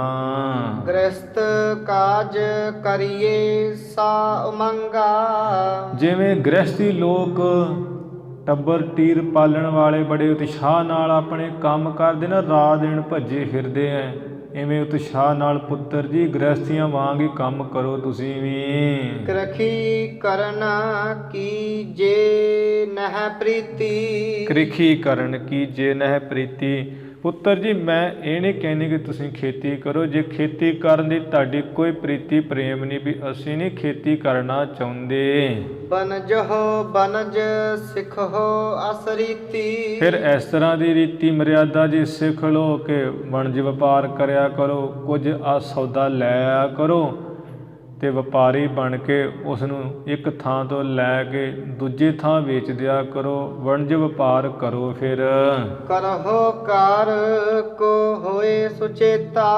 ਇਹ ਜਿਹੜਾ ਵਪਾਰ ਦਾ ਕੰਮ ਹੈ ਇਹ ਬੜਾ ਸੁਚੇਤ ਹੋ ਕੇ ਕਰਨ ਵਾਲਾ ਹੈ, ਇਵੇਂ ਸੁਚੇਤ ਹੋ ਕੇ ਉਸ ਕੰਮ ਨੂੰ ਕਰਨਾ ਕਰੋ। ਖਰਚ ਸੰਭਾਰੋ ਆਪਣਾ ਨਿਕੇਤਾ। ਹੁਣ ਪੁੱਤਰ ਤੁਸੀਂ ਛੋਟੇ ਨਹੀਂ ਰਹਿ ਗਏ, ਆਪਣੇ ਘਰ ਦਾ ਜਿਹੜਾ ਖਰਚ ਉਹ ਤੁਹਾਡਾ ਵੀ ਫਰਜ਼ ਬਣਦਾ ਕਿ ਸੰਭਾਲੋ। ਘਰ ਉਪਾਏ ਜਬ ਦਰਬ ਉਪਾਵਹੁ। ਇਸ ਤਰ੍ਹਾਂ ਜਦੋਂ ਤੁਸੀਂ ਬੜਾ ਅਪਾਓ ਹੀਲਾ ਯਤਨ ਜਾ ਕਰਕੇ ਵਣਜ ਵਪਾਰ ਕਰੋਗੇ, ਬਹੁਤਾ ਪੈਸਾ ਜਿਹੜਾ ਹੈ ਪੈਦਾ ਕਰ ਲਓਗੇ, ਕਮਾ ਲਓਗੇ। ਭਾਲ ਬਿਦ ਸੰਚਹੁ ਨਿਜ ਘਰ ਲਿਆਵਹੁ। ਚੰਗੀ ਤਰ੍ਹਾਂ ਨਾਲ ਬੜਾ ਪੈਸਾ ਇਕੱਠਾ ਕਰ ਲਓਗੇ ਤੇ ਆਪਣੇ ਘਰ ਵਿੱਚ ਲਿਆਓਗੇ। ਕੋ ਖੱਤਰੀ ਤਬ ਕਰਹਿ ਨਿਹਾਰੂ। ਤੇ ਫਿਰ ਕੋਈ ਨਾ ਕੋਈ ਖੱਤਰੀ ਵੇਖ ਕੇ ਕਿ ਇਹਦੇ ਗੁਰੂ ਨਾਨਕ ਸਾਹਿਬ ਬੜਾ ਪੈਸਾ ਕਮਾਉਂਦੇ ਹੈ, ਕੋਈ ਨਾ ਕੋਈ ਖੱਤਰੀ ਤੁਹਾਨੂੰ ਕਮਾਈ ਕਰਦਿਆਂ ਵੇਖ ਕੇ ਲਖਹਿ ਕਮਾਊ ਸਹਿ ਪਰਿਵਾਰੂ। ਪਰਿਵਾਰ ਸਮੇਤ ਤੁਹਾਨੂੰ ਵੀ ਕਮਾਓ ਜਾਣਨਗੇ ਕਿ ਪਹਿਲਾਂ ਪਿਤਾ ਪਟਵਾਰੀ ਹੈ, ਬੜਾ ਪੈਸਾ ਕਮਾਉਂਦਾ ਹੈ, ਹੁਣ ਗਾਂ ਅੱਗੇ ਪੁੱਤਰ ਗੁਰੂ ਨਾਨਕ ਸਾਹਿਬ ਉਹ ਵੀ ਬੜੀ ਕਮਾਈ ਕਰਦੇ ਹੈ, ਮਾਇਆ ਬੜੀ ਪੈਦਾ ਕਰ ਰਹੇ, ਬੜਾ ਪੈਸਾ ਇਕੱਠਾ ਕਰ ਰਹੇ ਹੈ, ਤੁਹਾਨੂੰ ਵੀ ਕਮਾਓ ਜਾਣਨਗੇ ਪਿਤਾ ਵਾਂਗ। ਨਿਜ ਤਨੀਆ ਤੁਜ ਦੇ ਵਿਵਾਹੀ। ਕਮਾਈ ਦੀ ਤੇ ਸਾਰੀ ਗੱਲ ਹੈ ਪੁੱਤਰ ਜੀ, ਐਵੇਂ ਆਪਣੀ ਤੁਹਾਡੀ ਕਮਾਈ ਵੇਖ ਕੇ ਪੈਸਾ ਵੇਖ ਕੇ ਫਿਰ ਕੋਈ ਖੱਤਰੀ ਆਪਣੀ ਲੜਕੀ ਜਿਹੜੀ ਤੁਹਾਡੇ ਨਾਲ ਵਿਆਹ ਦੇਵੇਗਾ। ਸੋ ਜਸ ਹੋਏ ਸਭ ਲੋਕਨ ਮਾਹੀ। ਇਸ ਤਰ੍ਹਾਂ ਤੁਹਾਡਾ ਸਾਡਾ ਲੋਕਾਂ ਵਿੱਚ ਬੜਾ ਜਸ ਹੋਵੇਗਾ ਵੀ ਪੁੱਤਰ ਹੈ ਇੱਕ ਬੜਾ ਕਮਾਊ ਨਿਕਲਿਆ। ਅਬ ਕਾਜਨ ਤੇ ਲਖਹਿ ਉਦਾਸੂ। ਹੁਣ ਤੇ ਇਵੇਂ ਜਾਣੇ ਜਾਂਦੇ ਹੋ ਕਿ ਤੁਸੀਂ ਕੰਮਕਾਰ ਵਿੱਚ ਕੋਈ ਦਿਲਚਸਪੀ ਨਹੀਂ ਰੱਖਦੇ, ਸਾਰੇ ਲੋਕ ਤੁਹਾਨੂੰ ਕੰਮ ਦੇ ਵਿੱਚ ਉਪਰਾਮ ਜਿਹੇ ਜਾਣਦੇ ਹੈ। ਮਿਲ ਕਰ ਮਨੁਜ ਕਰਹਿ ਉਪਹਾਸੂ। ਆ ਨਗਰ ਦੇ ਲੋਕ ਮਿਲ ਕਰਕੇ ਇਕੱਠੇ ਹੋ ਕੇ ਤੁਹਾਨੂੰ ਐਵੇਂ ਵੇਖ ਕਰਕੇ ਠੱਠੇ ਮਖੌਲ ਜੇ ਕਰਦੇ ਵੀ ਇਹ ਕੱਖ ਨਹੀਂ ਕਰਦਾ। ਕਹਿ ਨਲਾਇਕ ਤਿਨ ਕੋ ਤਾਤਾ। ਮਿਲ ਕੇ ਉਹ ਠੱਠੇ ਮਖੌਲ ਕਰਦੇ ਕਹਿੰਦੇ ਐ ਕਿ ਜੋ ਕਲਿਆਣ ਚਾਹੁੰਦੇ ਵੀ ਉਹਦਾ ਇੱਕੋ ਇੱਕ ਪੁੱਤਰ ਹੈ, ਉਹ ਵੀ ਆ ਨਲਾਇਕ ਹੀ ਨਿਕਲਿਆ ਹੈ। ਕਛੂ ਨਾ ਕ੍ਰਿਤ ਕਰਤ ਕੀ ਗਿਆਤਾ। ਉਸ ਨੂੰ ਤੇ ਆ ਕੋਈ ਕੰਮ ਕਰਨ ਦੀ ਸਮਝ ਹੀ ਨਹੀਂ ਹੈ ਵੀ ਕਿਹੜਾ ਕੰਮ ਕਿਵੇਂ ਕਰਨਾ, ਐਵੇਂ ਦੇਖਦੇ ਜਾ ਰਹਿੰਦੇ ਐ। ਲਖਹਿ ਦਾਰਦੀ ਕੋ ਮਤਹੀਨਾ। ਪੁੱਤਰ ਜੀ ਹੁਣ ਤੇ ਤੁਹਾਨੂੰ ਸਾਰੇ ਐਵੇਂ ਜਾਣਦੇ ਐ ਕਿ ਇੱਕੋ ਇੱਕ ਸਪੁੱਤਰ ਹੈ, ਜੇ ਤੇ ਆਸਾਂ ਸੀ ਉਹ ਵੀ ਬੜਾ ਦਲਿੱਦਰੀ ਆਲਸੀ ਜਿਹਾ ਹੀ ਹੈ ਤੇ ਤੁਹਾਨੂੰ ਮਤ ਤੋਂ ਹੀਣਾ ਜਾਣਦੇ ਐ ਕਿ ਉਹਨਾਂ ਨੂੰ ਤੇ ਇੰਨੀ ਅਕਲ ਵੀ ਨਹੀਂ ਹੈ। ਕੋ ਭਖ ਹੈ ਇਹ ਬਲ ਤੇ ਸ਼ੀਨਾ। ਤੁਹਾਨੂੰ ਦਰਿਦਰੀ ਆਲਸਾ ਮਤ ਤੋਂ ਹੀਣਾ ਜਾਣਦੇ ਐ ਤੇ ਕੋਈ ਤੇ ਐਵੇਂ ਕਹਿੰਦੇ ਨਹੀਂ ਜੀ ਉਹ ਤੇ ਬਲ ਤੋਂ ਹੀਣਾ, ਐਵੇਂ ਕਮਜ਼ੋਰ ਜਿਹਾ ਹੈ, ਨਿਕੰਮੇ ਹੈ ਜਮਾਈ। ਵਜਰ ਸਮਾਨ ਬਚਨ ਉਪਹਾਸੂ। ਪੁੱਤਰ ਜੀ ਉਹ ਜਿਹੜੇ ਠੱਠੇ ਮਖੌਲ ਦੇ ਬਚਨ ਲੋਕਾਂ ਦੇ, ਉਹ ਤੇ ਜਿਵੇਂ ਬਿਜਲੀ ਕੜਕੜ ਪੈਂਦੀ ਹੈ ਨਾ, ਸੀਨੇ ਨੂੰ ਡਰਾਉਂਦੀ ਹੈ, ਜਿਵੇਂ ਬੱਜਰ ਸ਼ਸਤਰ ਹੈ, ਇਸ ਤਰ੍ਹਾਂ ਉਹ ਹਾਸੇ ਦੇ ਮਖੌਲ ਦੇ ਬਚਨ ਵੱਜਦੇ ਸਾਡੇ ਸੀਨਿਆਂ ਵਿੱਚ। ਕਹਿ ਸ਼ਰੀਕ ਈਰਖਾ ਜਾਸੂ, ਜਿਨ੍ਹਾਂ ਸ਼ਰੀਕਾਂ ਦੇ ਹਿਰਦਿਆਂ ਵਿੱਚ ਈਰਖਾ ਨਾ, ਉਹ ਇਹੋ ਜਿਹੇ ਬਚਨ ਮਖੌਲ ਜੇ ਵਾਲੇ ਕਹਿੰਦੇ ਐ। ਹਮ ਉਰ ਜਰੇ ਜਾਏ ਸੋ ਕੈਸੇ, ਪੁੱਤਰ ਜੀ ਤੁਸੀਂ ਸਿਆਣੇ ਹੋ ਰਹੇ ਹੋ, ਇਹੋ ਜਿਹੇ ਜਿਹੜੇ ਮਖੌਲ ਦੇ ਤਾਨੇ ਮਿਹਣਿਆਂ ਦੇ ਬਚਨ ਜੇ ਦੱਸੋ ਆ ਕਿਵੇਂ ਜਰੇ ਜਾਣ, ਸਹਾਰੇ ਜਾਣ। ਦੁੱਖ ਹੈ ਬਦਰ ਢਿਗ ਰੰਬਾ ਜੈਸੇ, ਇਹ ਤੇ ਇਸ ਤਰ੍ਹਾਂ ਹੋ ਰਿਹਾ ਹੈ ਜਿਸ ਤਰ੍ਹਾਂ ਆ ਬੇਰੀ ਦੇ ਕੋਲ ਕੇਲੇ ਦਾ ਰੁੱਖ ਹੋਵੇ, ਉਹ ਹਵਾ ਨਾਲ ਬੇਰੀ ਵੀ ਝੂਲਦੀ ਹੈ, ਕੇਲੇ ਦਾ ਰੁੱਖ ਵੀ ਝੂਲਦਾ ਹੈ, ਉਹ ਬੜਾ ਦੁੱਖ ਦਿੰਦਾ ਹੈ ਕੇਲੇ ਦੇ ਰੁੱਖ ਨੂੰ ਬੇਰੀ। ਉਹ ਜਦੋਂ ਝੂਲਦੇ ਆਪੋ ਵਿੱਚ ਹੀ, ਜਿਹੜਾ ਬੇਰੀ ਹੈ ਉਹ ਕੰਡੇ ਜੇ ਮਾਰ ਮਾਰ ਕੇ ਕੇਲਿਆਂ ਦੇ ਪੱਤਿਆਂ ਨੂੰ ਐਵੇਂ ਚੀਰੀ ਫਾੜੀ ਜਾਂਦੇ, ਬੜਾ ਦੁੱਖਦਾਈ ਹੁੰਦਾ ਹੈ। ਇਸੇ ਤਰ੍ਹਾਂ ਪੁੱਤਰ ਅਸੀਂ ਪਰਿਵਾਰ ਤੁਹਾਡੇ ਸਮੇਤ ਕੇਲਿਆਂ ਦੇ ਰੁੱਖ ਵਾਂਗ ਹਾਂ। ਲੋਕ ਬੇਰੀਆਂ ਸਮਾਨ ਈਰਖਾਲੂ ਬਚਨਾਂ ਰੂਪੀ ਕੰਡੇ ਮਾਰ ਮਾਰ ਕੇ ਦੁੱਖ ਦੇ ਰਹੇ ਹੈ। ਸੰਗਤ ਤਜਹੋ ਫਕੀਰਨ ਕੇਰੀ, ਪੁੱਤਰ ਜੀ ਮੇਰਾ ਬਚਨ ਮੰਨੋ, ਆ ਜਿਹੜੇ ਫਕੀਰ ਸਾਧੂਆਂ ਦੀ ਸੰਗਤ ਹੈ ਨਾ, ਤੁਹਾਡਾ ਨਹੀਂ ਉੱਠਣਾ ਬਹਿਣਾ, ਇਹਨਾਂ ਨਾਲ ਬਣਦਾ ਛੱਡ ਦਿਓ। ਪੰਕਤ ਬੈਸੋ ਗਿਆਤਨ ਹੇਰੀ, ਆ ਕਿੰਨੇ ਸੰਬੰਧੀ ਹੈ, ਕਿੰਨੇ ਤੁਹਾਡੇ ਹਾਣੀ ਬੱਚੇ ਹੈ, ਇਹਨਾਂ ਦੀ ਪੰਕਤੀ ਇਹਨਾਂ ਦੀ ਢਾਣੀ ਵਿੱਚ ਬਿਆਹ ਕਰੋ ਤੁਸੀਂ। ਜਿਉ ਨਿਜ ਨਿਜ ਕਰਹੀ ਸੋ ਕਾਜਾ, ਜਿਉਂ ਇਹ ਸਾਰੇ ਆਪਣੇ ਸੰਬੰਧੀ ਗੁਆਂਢੀ ਵੇਖੋ ਆਪੋ ਆਪਣੇ ਕੰਮ ਕਿੰਨੇ ਪ੍ਰੇਮ ਪਿਆਰ ਨਾਲ ਕਰਦੇ ਭੱਜ ਨੱਠ ਕੇ। ਤਿਉ ਤੁਮ ਕਰਹੁ ਤਾਤ ਲਖ ਲਾਜਾ, ਤਿਵੇਂ ਪੁੱਤਰ ਜੀ ਤੁਸੀਂ ਵੀ ਕੰਮ ਕਰੋ, ਆਪਣੇ ਆਪ ਦੀ ਲੱਜਿਆ ਜਾਣੋ, ਆਪਣੇ ਪਿਤਾ ਦੀ ਲੱਜਿਆ ਜਾਣੋ, ਸਾਡੀ ਲੱਜਿਆ ਜਾਣੋ, ਆਪ ਪਰਿਵਾਰ ਦੀ ਲੱਜਿਆ ਜਾਣੋ। ਪੁੱਤਰ ਜੀ ਤੁਸੀਂ ਵੀ ਇਵੇਂ ਕੰਮ ਕਰੋ। ਸੁਨੇ ਸਭੈ ਬਚ ਜੇ ਕਹਿ ਮਾਤਾ, ਜਿੰਨੇ ਬਚਨ ਮਾਤਾ ਜੀ ਨੇ ਕਹੇ ਨਾ ਸਤਿਗੁਰ ਜੀ ਨੇ ਉਹ ਸਾਰੇ ਸੁਣ ਤਾਂ ਲਏ ਐ। ਚਿਤ ਨਾ ਲੱਗਿਆ ਕੋ ਬਾਤਾ, ਇੱਕ ਵੀ ਗੱਲ ਮਾਤਾ ਜੀ ਦੀ ਗੁਰੂ ਨਾਨਕ ਸਾਹਿਬ ਜੀ ਨੂੰ ਚਿੱਤ ਵਿੱਚ ਚੰਗੀ ਨਹੀਂ ਲੱਗੀ, ਭਾਉਂਦੀ ਨਹੀਂ ਹੈ। ਪੁਨ ਪੜ ਰਹੇ ਪਾਏ ਮੁਖ ਬਸਨਾ, ਮੁਖ ਦੇ ਉੱਪਰ ਕੱਪੜਾ ਜਿਹਾ ਪਾਇਆ ਹੋਇਆ ਤੇ ਗੁਰੂ ਜੀ ਲੇਟੇ ਰਹੇ, ਕੋਈ ਜਵਾਬ ਨਹੀਂ ਦਿੱਤਾ ਅੱਗੋਂ। ਤੂਸ਼ਨ ਭਏ ਸੋ ਬੋਲੋ ਕਿਸਨਾ, ਬੋਲੇ ਕਸਨਾ, ਕੁਝ ਵੀ ਨਹੀਂ ਗੁਰੂ ਜੀ ਬੋਲੇ, ਚੁੱਪ ਹੀ ਕਰ ਰਹੇ ਹਨ। ਪਰਾ ਭਗਤ ਮਹਿ ਭਗਤ ਦਸ਼ਾਸੀ, ਪਰਾ ਭਗਤ ਮਹਿ ਭਗਤ ਦਸਾਸੀ। 9 ਪ੍ਰਕਾਰ ਦੀ ਭਗਤੀ ਗੁਰਬਾਣੀ ਜੇ ਦਰਸਾਈ ਹੈ। ਭਗਤ 9 ਪ੍ਰਕਾਰਾਂ, ਇੱਕ ਸਿਮਰਨ ਭਗਤੀ, ਸਰਵਣ ਭਗਤੀ, ਦਾਸਾ ਭਗਤੀ, 9 ਪ੍ਰਕਾਰ ਦੀ ਭਗਤੀ ਦੱਸੀ ਹੋਈ ਹੈ। ਜਿਵੇਂ ਅਸੀਂ ਗੁਰੂ ਗ੍ਰੰਥ ਸਾਹਿਬ ਨੂੰ ਮੱਥਾ ਟੇਕਦੇ ਹਾਂ, ਇਹ ਵੀ ਭਗਤੀ ਹੈ। ਪ੍ਰਦਖਣਾ ਕਰਨੀ ਵੀ ਭਗਤੀ ਹੈ। ਗੁਰੂ ਜੀ ਨੂੰ ਫੁੱਲ ਭੇਟ ਕਰਨੇ ਵੀ ਭਗਤੀ ਹੈ। ਗੁਰੂ ਦੀ ਸੰਗਤ ਕਰਨੀ ਵੀ ਭਗਤੀ ਹੈ। ਸਿਮਰਨ ਕਰਨਾ ਭਗਤੀ ਹੈ। ਕੜਾਹ ਪ੍ਰਸ਼ਾਦੀ ਦੇ ਕਰਕੇ ਗੁਰੂ ਕੀ ਅਰਦਾਸ ਕਰਨੀ ਵੀ ਭਗਤੀ ਹੈ। ਪ੍ਰਦਖਣਾ ਕਰਨੀ ਭਗਤੀ ਹੈ। ਜਿਹਨੂੰ ਲੋਕ ਕਹਿੰਦੇ ਵੀ ਪ੍ਰਦਖਣਾ ਕਰਨ ਦੀ ਕੋਈ ਜ਼ਰੂਰਤ ਨਹੀਂ ਹੈ, ਇਹ ਤਾਂ ਐਵੇਂ ਮਨ ਘੜਤ ਗੱਲਾਂ। ਫਿਰ ਜਿਹੜਾ ਸਿਰ ਨੂੰ ਢੱਕ ਕੇ ਰੱਖਣਾ, ਇਹ ਵੀ ਬੜੀ ਵੱਡੀ ਭਗਤੀ ਹੈ ਗੁਰਾਂ ਦੀ। ਗੁਰੂ ਜੀ ਦੀ ਦੱਸੀ ਹੋਈ ਮਰਿਆਦਾ ਨਿਭਾਉਣੀ, ਇਹ ਭਗਤੀ ਹੈ। ਭਗਤ ਨਾਰਦ ਜੀ ਨੇ ਪੰਚਰਾਤਰ ਸ਼ਾਸਤਰ ਲਿਖਿਆ, ਜਿਹਦੇ ਵਿੱਚ 11 ਪ੍ਰਕਾਰ ਦੀ ਭਗਤੀ ਲਿਖੀ ਹੈ। 10 ਭਗਤੀਆਂ ਤੋਂ ਜਿਹੜੀ ਉੱਪਰਲੀ ਸਭ ਤੋਂ ਭਗਤੀ ਉਹ ਹੈ ਪਰਾ ਭਗਤੀ, ਜਿੱਥੇ ਅਫੋਰ ਅਵਸਥਾ ਹੋ ਜਾਂਦੀ ਹੈ। ਸੰਸਾਰ ਦੇ ਕੰਮਾਂ ਨਾਲ ਮਤਲਬ ਨਹੀਂ ਰਹਿ ਜਾਂਦਾ, ਬਸ ਉਹ ਪਰਮੇਸ਼ਰ ਦੇ ਆਨੰਦ ਵਿੱਚ ਹੀ ਆਨੰਦ ਬਣਿਆ ਰਹਿੰਦਾ ਹੈ। ਅਫੋਰ ਅਵਸਥਾ, ਅਫੋਰ ਭਗਤੀ, ਉਹਨੂੰ ਪਰਾ ਭਗਤੀ ਕਿਹਾ ਜਾਂਦਾ, ਜਿਹੜੀ 10 ਭਗਤੀਆਂ ਤੋਂ ਪਰੇ ਹੈ। ਗੁਰੂ ਨਾਨਕ ਸਾਹਿਬ ਜੀ ਦੀ ਇਵੇਂ ਦੀ ਅਵਸਥਾ ਹੋ ਗਈ ਹੈ। ਇਸ ਅਵਸਥਾ ਵਿੱਚ ਗੁਰੂ ਜੀ ਰਹਿ ਰਹੇ, ਜਿਵੇਂ ਪਰਾ ਭਗਤੀ ਸੰਸਾਰ ਦੇ ਫੁਰਨਿਆਂ ਤੋਂ ਅਫੁਰ ਹੋ ਕੇ ਭਗਤ ਰਹਿੰਦੇ ਨਾ ਭਗਤੀ ਵਿੱਚ, ਉਸ ਭਗਤਾਂ ਵਰਗੀ ਦਸ਼ਾ ਵਿੱਚ ਗੁਰੂ ਜੀ ਰਹਿ ਰਹੇ ਹੈ। ਤਸ ਬਿਦ ਕੀਨੀ ਸ੍ਰੀ ਸੁਖ ਰਾਸੀ। ਉਹ ਭਗਤਾਂ ਦੀ ਅਵਸਥਾ ਵਰਗੀ ਪਰਾ ਭਗਤੀ ਵਿੱਚ ਤਿਸ ਵਿਧੀ ਨਾਲ ਸੁੱਖਾਂ ਦੀ ਰਸ ਗੁਰੂ ਨਾਨਕ ਸਾਹਿਬ ਜੀ ਨੇ ਉਹ ਅਵਸਥਾ ਕੀਤੀ ਹੋਈ ਹੈ। ਰੈਨ ਦਿਵਸ ਪਰ ਰਹਿਨ ਕੇਤਾ। ਰਾਤ ਹੋਵੇ ਦਿਨ ਹੋਵੇ ਗੁਰੂ ਜੀ ਘਰ ਵਿੱਚ ਹੀ ਪਏ ਰਹਿੰਦੇ ਹੈ। ਵਿਚਰ ਨਾ ਬੋਲ ਹੈ ਕਬਹਿ ਸੁਚੇਤਾ। ਨਾ ਗੁਰੂ ਜੀ ਆ ਸੁਚੇਤ ਹੋ ਕੇ ਕਿਸੇ ਨਾਲ ਬੋਲਦੇ ਐ, ਨਾ ਫਿਰਦੇ ਵਿਚਰਦੇ ਹੀ ਐ। ਇੱਕ ਆਸਣ ਮੰਜੇ ਪਲੰਘ ਉੱਪਰ ਗੁਰੂ ਜੀ ਇੱਕੇ ਥਾਂ ਰਾਤ ਦਿਨ ਹੀ ਲੇਟੇ ਰਹਿੰਦੇ ਗੁਰੂ ਨਾਨਕ ਸਾਹਿਬ ਜੀ। ਭੇ ਉਨਮਤ ਨੇ ਮਗਨ ਆਨੰਦਾ। ਆਨੰਦ ਵਿੱਚ ਮਸਤ ਰਹਿੰਦੇ ਐ। ਭੇ ਅਨਮਤ ਇਵੇਂ ਮਸਤ ਹੀ ਹੋਏ ਆ ਹਰ ਵਕਤ। ਸਰਜ ਲਖੈ ਨਰ ਤਨ ਸੁਖ ਕੰਦਾ। ਮਸਤ ਰਹਿ ਰਹੇ ਐ, ਆਨੰਦ ਵਿੱਚ ਲੀਨ ਐ।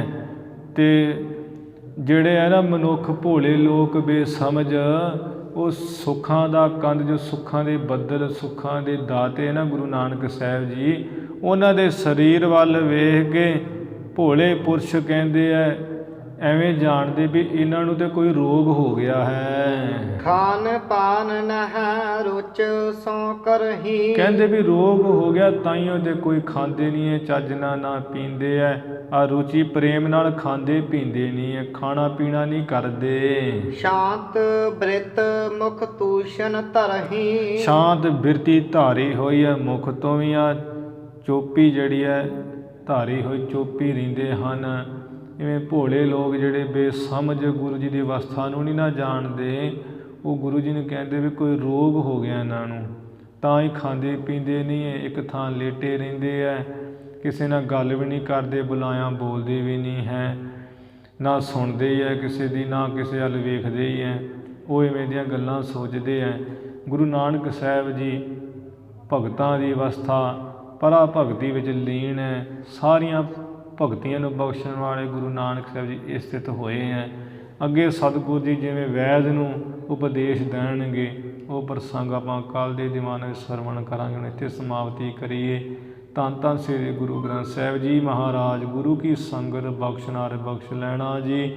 ਭੁੱਲਾਂ ਚੁੱਕਾਂ ਦੀ ਖਿਮਾ, ਵਿਚਾਰਾਂ ਦੀ ਸਮਾਪਤੀ ਹੈ। ਭੇ ਉਨਮਤ ਨਿਮਗਨ ਆਨੰਦਾ।